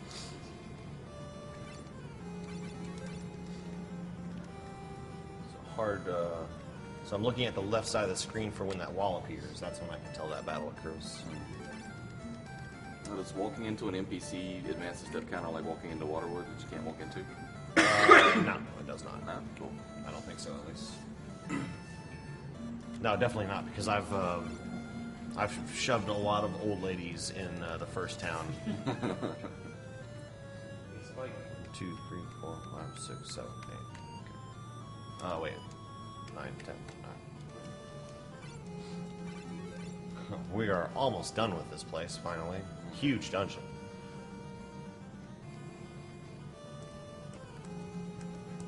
Last battle. Finding your way through that. Looks like you're walking through a spawn. Yeah, it is not fun to do in a normal playthrough. So even with huge damage, it doesn't even cap out at 9999 on this guy. He has a lot of defense, does good damage to you.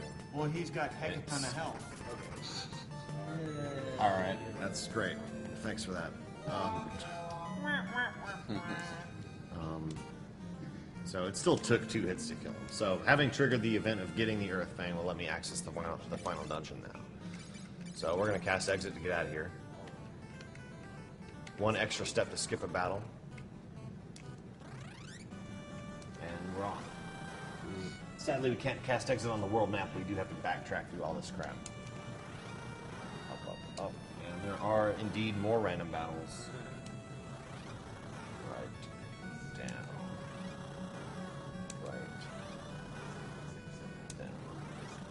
Are you able to control the altitude, or is it just automatically rise up when you go through ground? It'll automatically rise up, and it can only cross 1 tile-wide mountains. So I'm changing back to a red mage so that the RNG in the next manipulation section works out. Right down, down, left. Oh, I don't think I'll ever memorize this. I mean, it's probably not that hard. I just really haven't made much of an effort.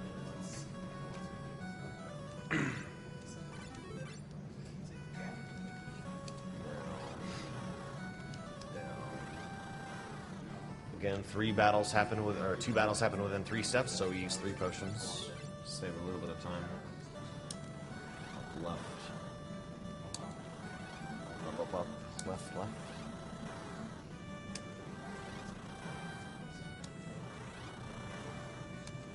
that was pretty good. We've only been into 2 accidental random battles so far in the run. Alright, 2 battles happen within 4 steps, so I'm gonna use 4 potions. And done. Okay, no more steps there. The next part, so I can go straight to the final dungeon, but it takes a while to kill bosses, even if I use my Mystic Knight with those 2 swords. So I want to power up a little bit. Also, I can't really access the final dungeon yet. You're supposed to go... Well, you can go to the final dungeon, the first part of it, and you can fight Titan. And you're supposed to go back to Dorga's cave and talk to Dorga and Un, and they give you a... You fight them, and then they give you the Silk's Key and the Eureka Key, but that takes a while. Oh, I'm out of cash. I got to... Boom. Alright, we're good. So, obviously, plenty of cash with those shields. Alright, so we just stocked up on high potions. And PJ, yeah, he's gone. Now the setup would be, I have an earth thing again. So I'm gonna make another loot. Wait, was that right? Potion? Yeah, okay. So I'm gonna make another loot out of this earth thing. So in this particular spot, hold start as I power the game on, select the file and hold left. As soon as I pass this river, turn right. I want to buffer that, so I do it as soon as possible. 1 sorcerer and 2 Helken cast Ice 2 on all, strike first, win high potion. That's the RNG manipulation for this battle. That's always 800 damage, 747, and whatever platform was. So I can tell I did it right. High potion, move back to that spot.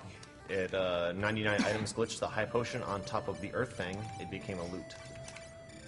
So I don't actually need the loot again, but it just happens that the loot is 1 item ID away value, 1 item ID away from a pretty useful item. Okay. All right. Once again, 1 sorcerer, 2 Helken, ice 2 all, strike first, 800 damage, 747 damage. And high potion. So we now turn the loot into a Silk's Key, which will let us access the final dungeon. So we don't have to do all that stuff with fighting Titan, Earth Crystal, go fight Un and visit Dorga's cave and fight Dorga and all that junk. So what did I do here? Okay, so now I'm going to do it with this Kotetsu that I picked up in the Cave of Darkness. So now we're going to get some strong weapons here. So, same setup as usual. We got to do this 6 times more in total. Or 8 times in total, including the loot and the Silk's Key. So there's our high potion, and Kotetsu, the next item ID is a Kiku, so now we have 2 Kikus. We're going to do that on the stack of Kikus. So yeah, you can do this, you can do the 99 items trick on a stack of items. You can transmute all the items at once, which is nice.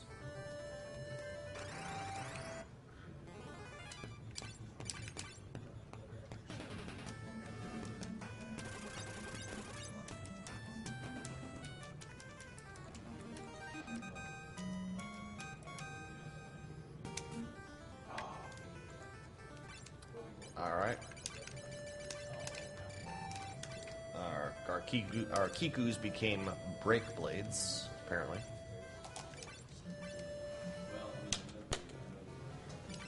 So again, I make 2 save files just in case one gets corrupted. Like I've had it. It rarely happens, but I've hard resetted. I guess too soon after the save file, and the save file just disappears. So I make 2 save files just in case, and that never happens that way. So now our break blades became Excaliburs. Still not good enough. So basically, each time these swords are leveling up, they gain an additional 20 attack power. If I entered the final dungeon with a Mystic Knight and Kiku and Kotetsu, those 2 swords that I found, many of the bosses would take like 5 or 6 hits to kill, and the final boss would take several. Oh shit. Ice 2. Okay. So it's actually worth the time it takes to sit here and level up my swords, because this will let me 2-shot and 3-shot all of the bosses in the late game. So our Excaliburs became Masamunes.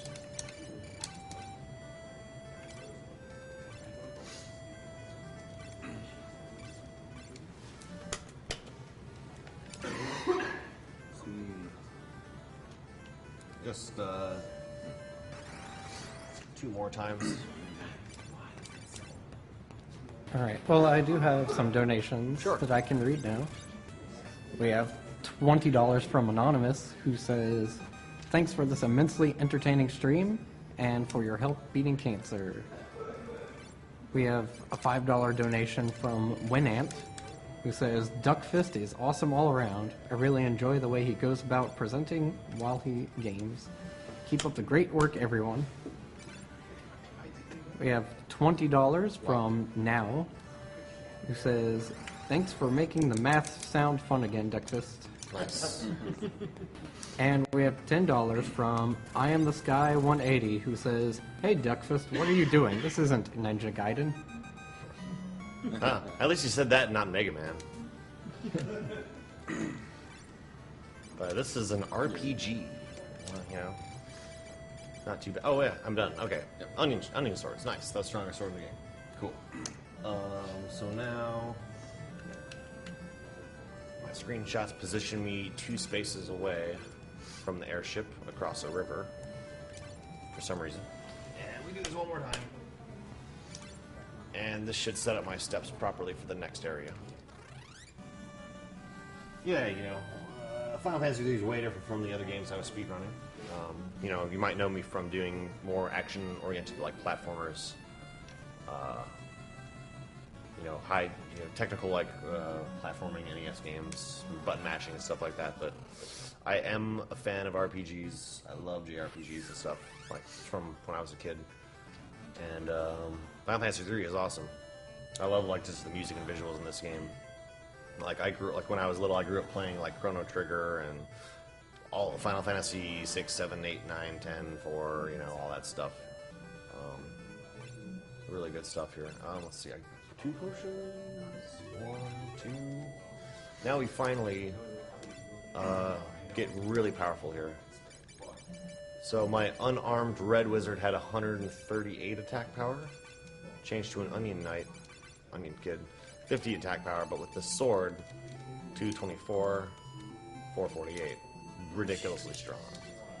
So now I'll be surprised if there's a single enemy we don't do over 10,000 damage against.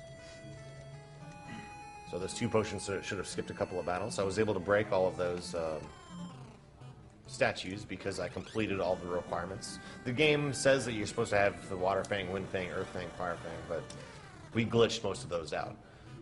So we don't actually need those. We just need to have completed the events that get you those items.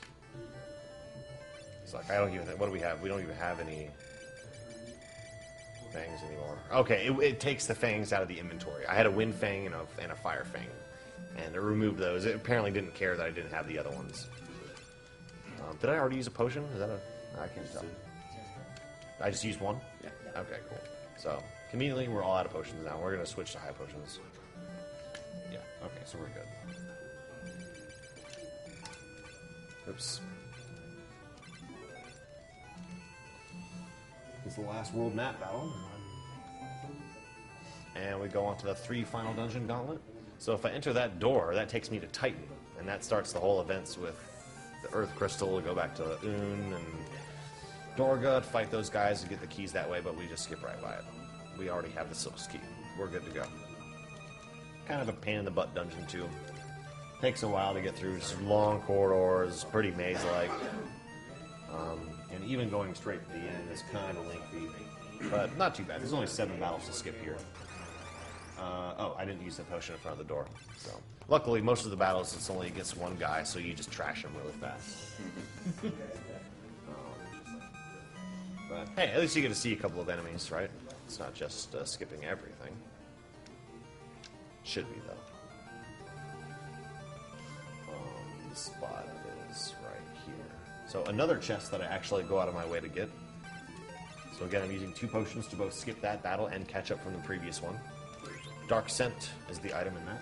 So, Fiesel is so powerful that there's actually a fight coming up that you're supposed to lose. It's incredibly hard to lose that fight. If Dark Cloud is attacking you, normally in the game, Dark Cloud will hit in that fight. Dark Cloud hits you and kills your whole party in one hit. It takes her like 30 hits to kill Fiesel at this point. So, in fact, even if he's hitting himself, it takes like 4 rounds to kill himself. But if I unequip my onion helmet for this fight and use a dark scent on myself, kills myself instantly. So it's worth going slightly out of the way to pick that up. I think that's the spot. Yeah.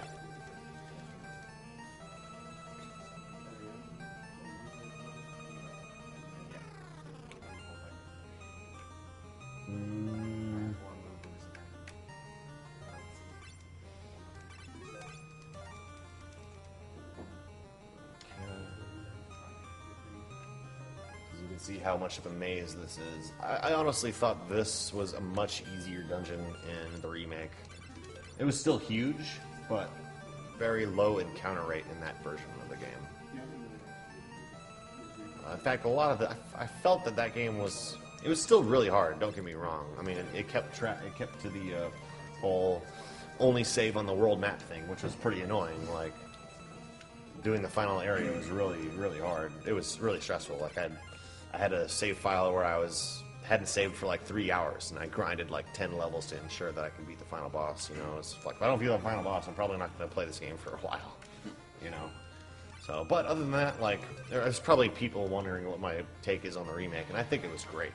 Like I didn't play the remake until after I learned the route for this. Like I hadn't actually had to play the remake for a long time, but when I played it, I liked it a lot. I thought it was a great game. Although it is kind of annoying, it's a lot of the boss fights just do multiple hits, you know, and the whole saving on the world map thing. So, anyways, we're in the Silk's Tower right now. Best music in the game. I love this tune. Really good stuff. If you go in that door, I think that takes you to the Forbidden Land Eureka. We don't even have a Eureka key, so we can't do that. But you go there to get the last 2 jobs, Sage and Ninja. And there's a bunch of strong equipment and a bunch of extra bosses in a fight. Good to go and level up before going to the final area. Especially because you can just leave the Forbidden Land Eureka and save on the world map pretty easily. So we use our Silk Ski right here. But, it's not a requirement. But it's too bad because I like the music in that area too.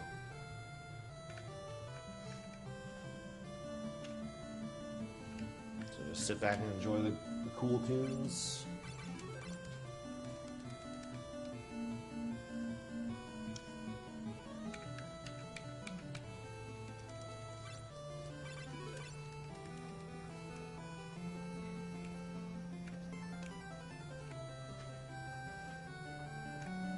Oh, by the way, I'm going to finish way under estimate. I didn't make as many mistakes as I thought I might. So this should be like a 2-hour and 5-minute run. Something like that. Yeah, I know. What are we at for time right now? It's like 1:58. Oh, that's. Yeah, sounds about right. Time is currently 1:52, 40 seconds. Okay. That's not too bad. That ain't too bad. I'd like to be under 150 entering Silk's Tower, but I did a lot of. I stopped and did some explanation. I accidentally got into like 3 battles. My personal best is 158.14.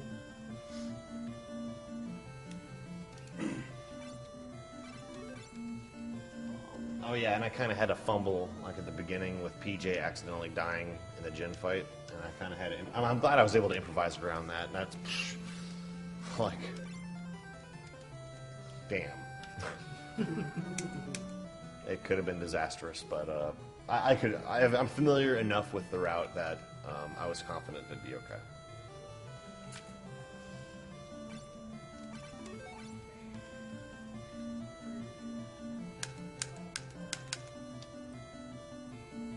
I'm also glad I didn't eat or drink anything this morning.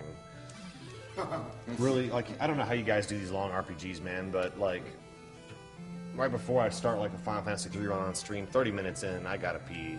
Like, I don't know what it is. And there's, like, no chance to really do it. Hey, real talk, Duckface. Essentially, during a Chrono Trigger run in 2011, I had to pee about 2 hours in, and she held it in for 4 hours. Oh my god. That had to hurt. Wow, shout outs to No kidding. That's Marathon woman. Dude, that's an iron bladder right I there. know. I would say, be right back. Why would you do that? to note. like, I'm just lucky, like, my bathroom's right next to my bedroom and stuff, so it's like, there's one spot where you don't need any input for like 30 seconds. Those are the best. And that is a mad dash. I've done that pretty much half the runs. If you're like a 6-hour run, I'll do that in like a 2-hour run. Like, oh, there's a cutscene. Shouts to Karakarn, who can literally take a shower during Final Fantasy X. Literally takes a shower Wow. during Final Fantasy What does he have, like a 15-minute cutscene? Yeah, it's the kiss cutscene. Oh, God. Oh, wow. Longer than Literally 15. The water dance. It's ridiculous. During another that long. cutscene, he goes out and gets groceries. Wow. That's great. Another one, he takes a nap. So yeah, if you like Final Fantasy streams, check out Karakarn V. Yeah. He's awesome. Yeah, on 7, 8, 9, and 10. I also heard there's this guy named Wexel who maybe sometimes does Yeah, he's Final okay. Fantasy. Yeah, every now and then, you know, Okay. a couple of games. Oh, also want to plug Crystals for Life this May. I think it's in May, like late May, right? Yeah, Yeah, I think that's beginning of May and April. Okay. Oh yeah, beginning of May, end of April. All right, so that's in like 3 or 4 months from now.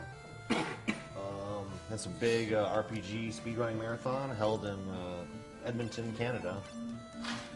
A bunch of RPG speedrunners are going to meet up there and raise some money for JRDF, right? Yeah, JRD of Canada. And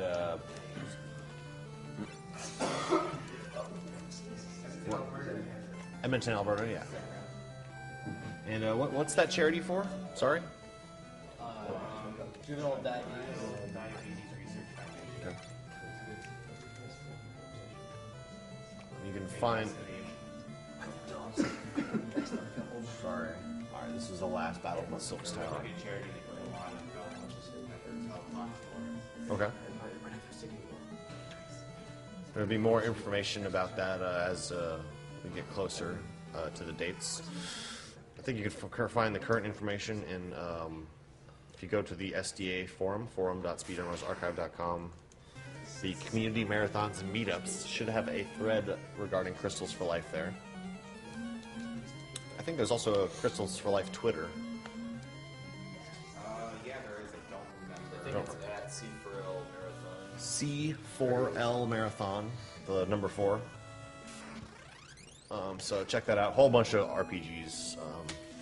If there's a mod in the chat rooms that can link the schedule, maybe that would be cool. Yeah, last year they pretty much went through all the Final Fantasies. This year they've expanded more. There's still a couple Except like this FF6. one, because we didn't think it was possible to make an entertaining run out of it. glad to be proven wrong there. So Duckfish, you're running this at that marathon. Yes, I'm going to Crystals for Life. I'm only going to be able to take like 2 days off, but definitely want to go. Big shout That's out gonna be to sweet. Duckfist. I mean, you basically routed this yourself, didn't you? I mean, you went off of task notes and such. Yeah, I went off and I used a little bit of the existing SDA run. It's a segmented run by Dominator, done a few years back. Some of the best run notes I've ever seen. It explains a lot of Yeah, they're super detailed. It explains how the 99 items trick works. He uses the 99 items trick. He doesn't use the max inventory glitch for the early game setup like I do. I think every other run of this I've seen uses the glitch that lets you beat the game in like 5 minutes. Yeah, they use job glitches to call the credits warp command. All right, so I need to unequip that onion helmet. So in the dark cloud fight, I can kill myself right away. I just love how this is the toughest fight in the game, pretty much. Yeah. You kill yourself. Yeah, I know, exactly. Well, it's a fight you're supposed to lose in the Dark Cloud fight. The Zonde fight's really hard. He actually has a ton of health.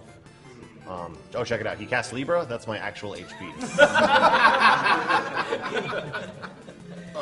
Safe to say you're pretty much strong. Milkshakes do a body good. Yeah. Yeah. This is a tough fight. I'm in over my head. I mean, So he's toast pretty quick in a couple of hits. I'll try to kill you even if it kills me. Yeah, I'm So here's a fight you're supposed to lose. Get you into music again later. Oh yeah. I'll let the music loop like once or twice too, so we can hear it. Boom. Alright, so that was easy. I thought you were going to demonstrate why you have to lose that fight. Good fight. Oh, yeah. I mean, it's hard to demonstrate it because I survive every attack easily. Yeah, Like the first time through, it's really hard because you're usually under-leveled by this point, and you can't. If you attack the boss, you miss every time. Even if I glitch the character's skill level up to H7, which gives you a 99% hit rate, you miss it. Yeah, doesn't that guy only deal like maybe 1,200 damage to you per attack? Yeah, or less. Like 800 to 1,200, that's about right. Please don't die for a fourth time. Yeah. Three is sufficient. Oh yeah, so at this point, they revived my party as well, so everybody else is alive again. I like to play the game to see how long they can survive.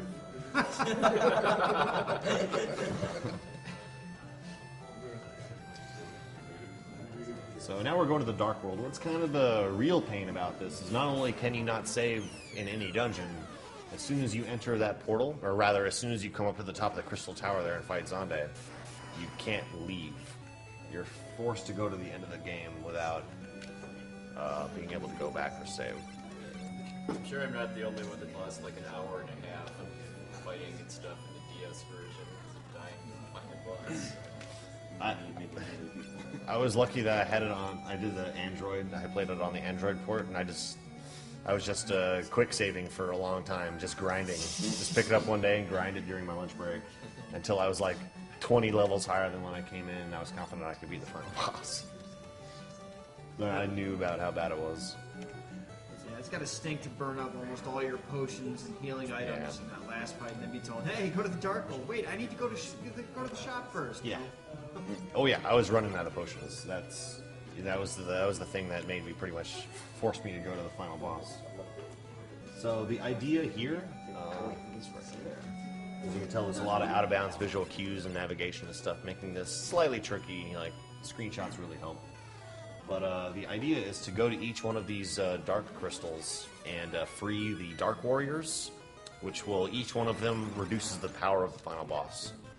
But no matter what, I can't go to the final boss and kill her. I have to free all the Dark Warriors. So, all right, let's see how long it takes these guys to stay alive here. Dead. Oh,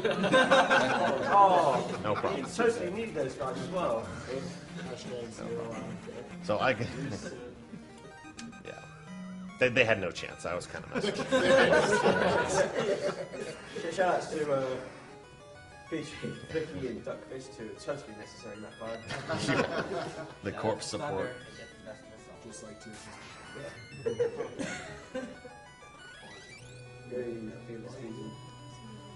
So exit doesn't work in this dungeon, sadly. There's no more exit shortcuts to go to the fridge or anything. So we've got to backtrack out of each of these. Back to the Dark World. It's a separate. There's this hub area where I spawn, and each of the four corners take you to just like a mini dungeon, just with a few out of bounds like navigations and a boss. So there's 4 bosses, 4 dark crystals to free the 4 dark warriors, and then you go into the center part of the hub to fight the final boss. Once she's been fully weakened.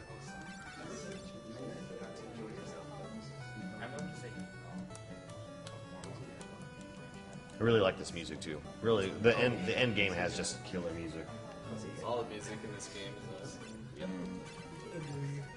Remember, this is the Let's Listen to the FF3 OST run. I like how we don't even have battles to interrupt it too. Yep. Because it isn't until Final Fantasy V they stop reloading the music in between battles. The uninterrupted Dark Crystal's theme and Silk's Tower theme are really nice. Make it a pleasant playthrough.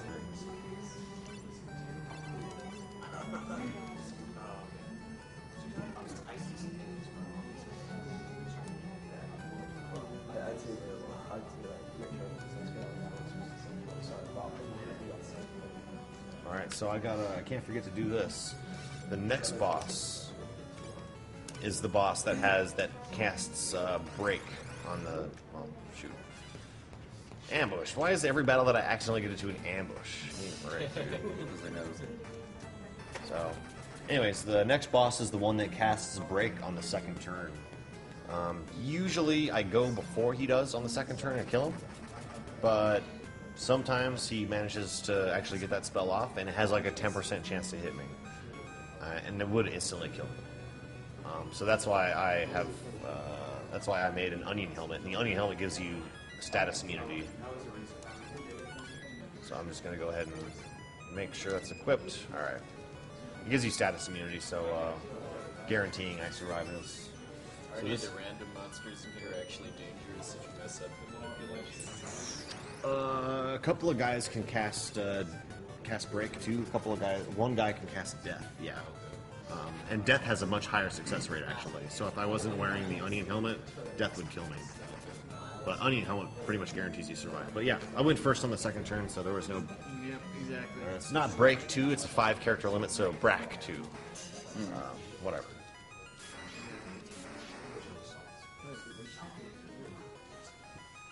So that's 2 of the dark crystals, 2 to go.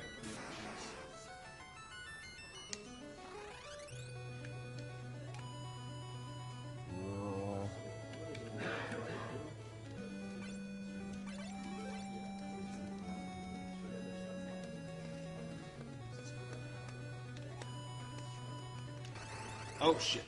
I mean, oops. Yeah. Okay. I forgot there was an additional one on the way out. Ugh. Like, I'm always doing this. At the end of the run, I'm just antsy, and I'm just, like, accidentally getting into battles. And it's dumb, because there's only, like, 12 battles left to skip in the game. It's nearly done.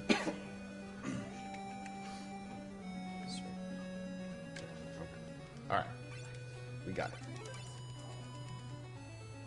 One more. Yeah. That's right. Right? Yeah. Right.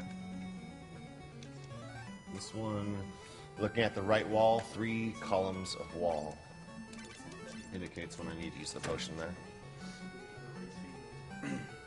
This one is 1 tile from the corner. There's a convenient hidden passageway in this part that makes the section very short.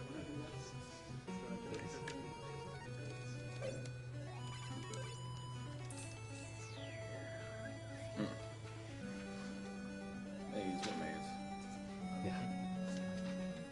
So, this is Ahriman. Ahriman has really high defense. I don't think I'll be doing 9999 to this guy. Is it actually impossible to kill the final boss without fighting all of these mini bosses, or just one? That's right, yeah. You just miss the final boss over and over again. Okay, that wasn't too bad. Okay, it's the 3-rounder. Yeah, this is one of 3 bosses that takes 3 rounds to kill. I mean, at least since the big rat fight. So that kind of illustrates how much damage I'm doing. That boss actually has 35,000 HP. And so it's clearly doing more than 9999 there. Has to be doing at least 12,000 a turn. It's actually around 16,000. The next couple of bosses will illustrate that as well.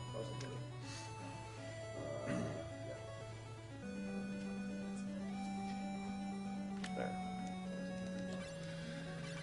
Alright, 1 crystal to go.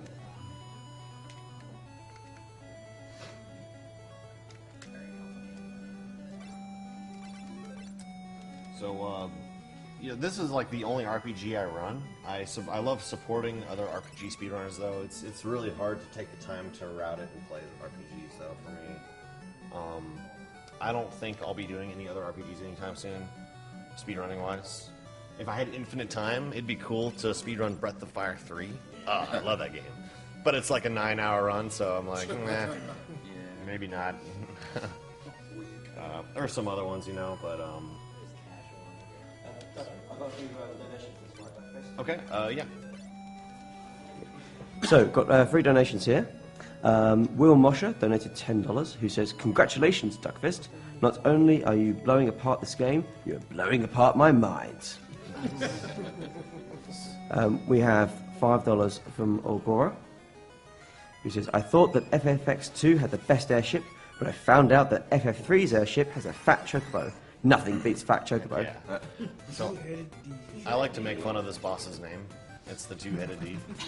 I don't know where they came out with that. Giving it the D. But, Dirty man. This boss actually does a ton of damage. That just did 7,500 damage to me. So, yeah. So this also illustrates how much damage I'm doing. The boss has 29,000 HP, and I killed it in 2 rounds. So I have to be doing more than 15,000 damage a hit there. But anyways, yeah. Please keep Final donation. Jeffardo says donates $24 and says, "Wish I could replay FF3 the way you're doing it on stream, Duckfist. Haha. Thanks and keep up the good work, bro." Thank you.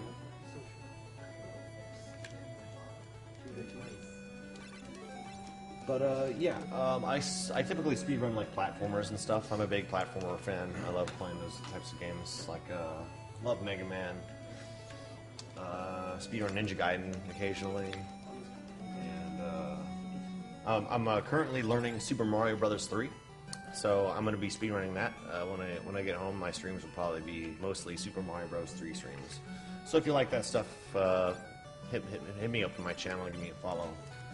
I'll occasionally do an FF3 speedrun. I'm not too, I don't really care too much about improving my time. It's just fun to play through every now and then. And for me, the run was mostly getting the route down. And now that I'm comfortable with it, I think I've, succeeded in that. I don't really care to push it too far. But if I wanted to be picky, I'm pretty sure I could shave 5 minutes off of my personal best and bring it down to, a 152 or 153. Douglas, I don't know, have you already explained how the task differs from your run? What's up? How the task differs from your run? The tasks, well, all the tasks do some kind of job glitch. The 39-minute tasks, it's been outdated by the recent credits warp tasks. But 39-minute by Pure Huko does this crazy inventory glitch where it fills your entire inventory up with items, with random items, and it uses the glitched airship to fly across mountains. And it's pretty crazy. I recommend going on YouTube, and there's a cool video you can watch of that task, where there's annotations and the author explains exactly what he's doing. But anyways, all the battles are over. This is the final boss. Oh man, this one, no, it didn't kill you. You killed yourself. Yeah. But, because it couldn't kill you quickly enough. Yeah, so as you can see, 732 damage. Yeah, it would take 50 rounds to kill me. So she's dead in 3 hits. She's 45,000 HP. Just gonna let the music play for a loop here because it's so good. I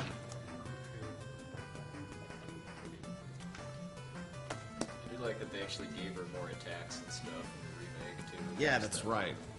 In the NES version, all she does is Flare Wave. So all you have to do is grind enough to be able to survive an onslaught of Flare Wave throughout the battle. And that can take a while. Does Flare Wave do anything except damage? Nah. Just damages everybody in your party. In the remake, the final boss actually there's 2 other targets. The 2 little snake things are also targets, and there's a little bit more dynamic of a fight there. They cast different spells, and she casts different spells, and you can take out the 2 other targets, and I think they come back after a certain amount of time. So you disable them temporarily. I don't know. It's been a little while, but it's definitely a more challenging fight as far as strategy goes, rather than just survive. But yeah, so you reckon you can survive this? Huh? Do you reckon you can survive this? It's done. Okay, good. That was close. It was around 213. 213? Cool.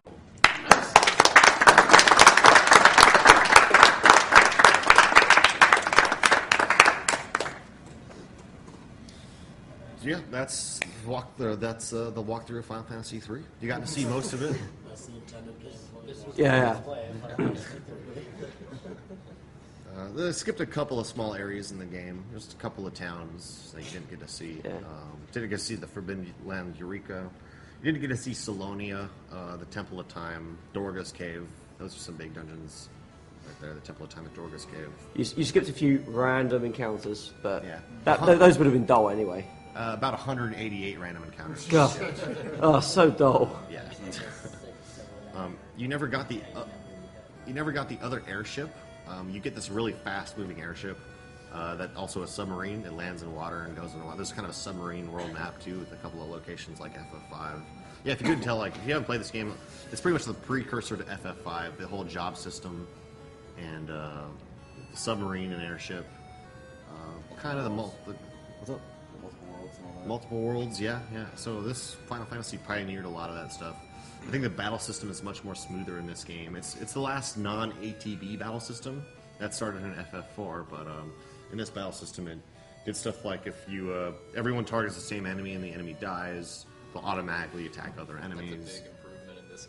Yes, that was really annoying in FF1 and stuff. They're actually faster paced battles too. Yeah. They took away all the menu board, all the borders on the screen in the battles, so it's more like seamless. There's damage numbers above enemies' heads in this. That's the first time they did that. I like the little numbers that show like what is queued against which enemy. Yeah. Too. Yeah, so you can tell what people have done in the previous turns. Yeah. So we're going home. We haven't even met two of the people we're with, but we're going home with them. Oh, do you meet your taxi drivers before you go home with them? No, that's right. Yeah, they just picked us up, I guess. Yeah. I thought they had some kind of plot significance. But No, I'm just not gonna worry they're, about it. they're just a taxi. They're pretty good, pretty good taxi. Hope they don't want a tip. I mean, we did loot that one castle. We have a few extra onion shields we can pass out. I Yeah. guess. Probably sell those or something. The chat is very appreciative. Also, one of them is asking, no glitched 8-minute run? I don't know the route for it. I wasn't really interested in learning it. You just do a different series of actions during the gin fight in order to trigger the credits. Not even that much. You don't even you pretty much you do the max inventory glitch in the first town, the town of on the north side of the town. There's some spots where you can get battles at, and you pretty much buy enough items at the shop to fill up your inventory, and you drop like a dagger or something onto your job. So when your job is Onion Knight, that's job 0 in memory, and the job address is the first address after the end of the inventory. So if you have if your job is non-zero, like it was for me, I made it a red mage, it skips over it, so your job doesn't lose glitch. But if your job is Onion Knight, the first item that's canceled after the inventory is filled, that item drops into the job slot. So you drop a specific item, I forget which one, into the job slot, and you also manipulate a few other things to get the command to work right, and then you just select the command in battle and it warps to the credits. That's actually done way before Jin. That's in that. You fight the land turtle, you watch the 2-minute opening sequence, you go to town, you enter battle, you fill your inventory, and then select the job command, and the game's done. So that's... Chromos, and for the others wondering, there is kind of a bonus stream schedule. The Englishman will be doing Papa EO next on PC. But while there is a schedule, and I think there is a picture of it, I don't know if someone can link it, but it's kind of loose because it kind of depends on the runners already being in the room when their run is ready to start. Might have to take another picture after updating some of these too. Yeah, there's that. Well, didn't stop me from beating your ass, did it? Apparently, we didn't hit you hard enough. No. So would the Englishman be okay with starting a few minutes early? Well, he's there at the PC. Okay. We can watch this credit sequence. It's kind of a neat credits, so. Okay.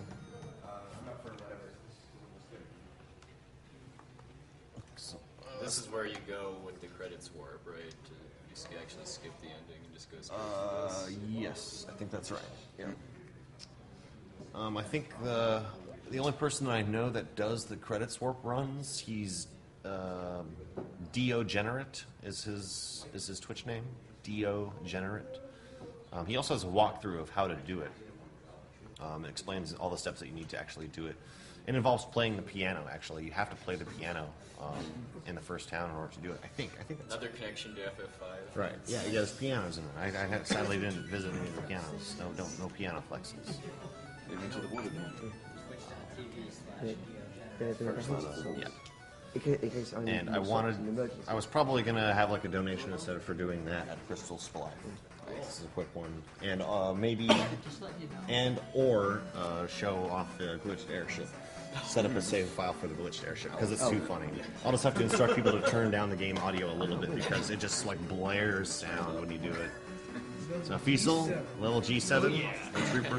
He's a 7th level G. So that's not Hex. It's the game just like starts going into other characters. It's like level 166 or 167 or something. So DJ Dice got us through Big Rat. Applause for that guy. And then everyone else.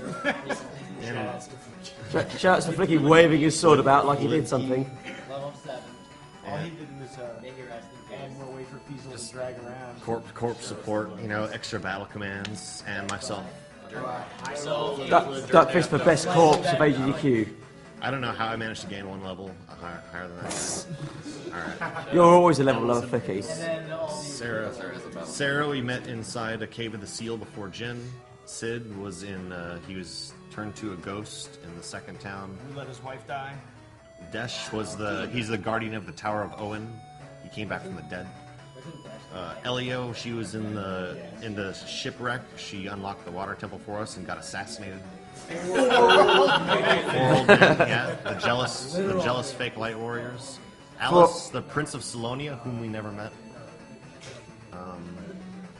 Dorga, old guy. We never met him either. Un, okay, she opened up she broke all the bricks for us, and she likes the flute. I think Dorga was. He's in the cave somewhere. You have to access it with the submarine. That's all I remember. Was this Sid's first Final Fantasy? He was in 2. He was in 2. Yeah. The Chocobos, were those in 2? Yes. Okay. But the music for them is only the first half of the loop from later games. So really? It's really annoying if you're going across the whole map. Yeah. Oh, and Spike. So I was asking if you're doing a Kingdom Hearts run during bonus stream. I'm planning on actually doing Rayman because we did a lot of work on it yesterday. Kingdom Hearts would be a very long run, and I wouldn't be able to do a full run. So yeah, I'll talk more about that when I get on stream. Awesome. Which Rayman? Rayman 1, the original. Oh, sweet. We actually did a lot of rerouting of it and found a lot of new. I brought it to AGDQ so people could reroute. Okay. Yeah, Rayman hype. Also, someone asked, Fiesel is not the runner. Fiesel is just one of the characters. Duckfist is the runner. Fiesel's just some guy. Duckfist. Fiesel was merely the hero. Yeah, Fiesel played Final Fantasy 1, and I saw players like it'd be cool to pick up, one of the old games. I saw this really glitchy run of this Final Fantasy 3 once. Let me try it out. So that's how that started. Go follow twitch.tv/Fiesel for FF1 runs. Yeah. I always plan on doing that after this. Cool. Man, I can't wait. Too bad FF2 is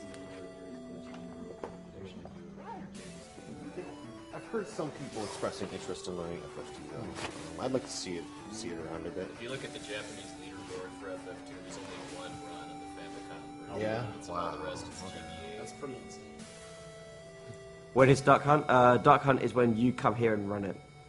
I don't think we have any more. So that's it. Duck Hunt running around. So. Yeah, I think we successfully destroyed them all. Good job, team. All right, how are you doing?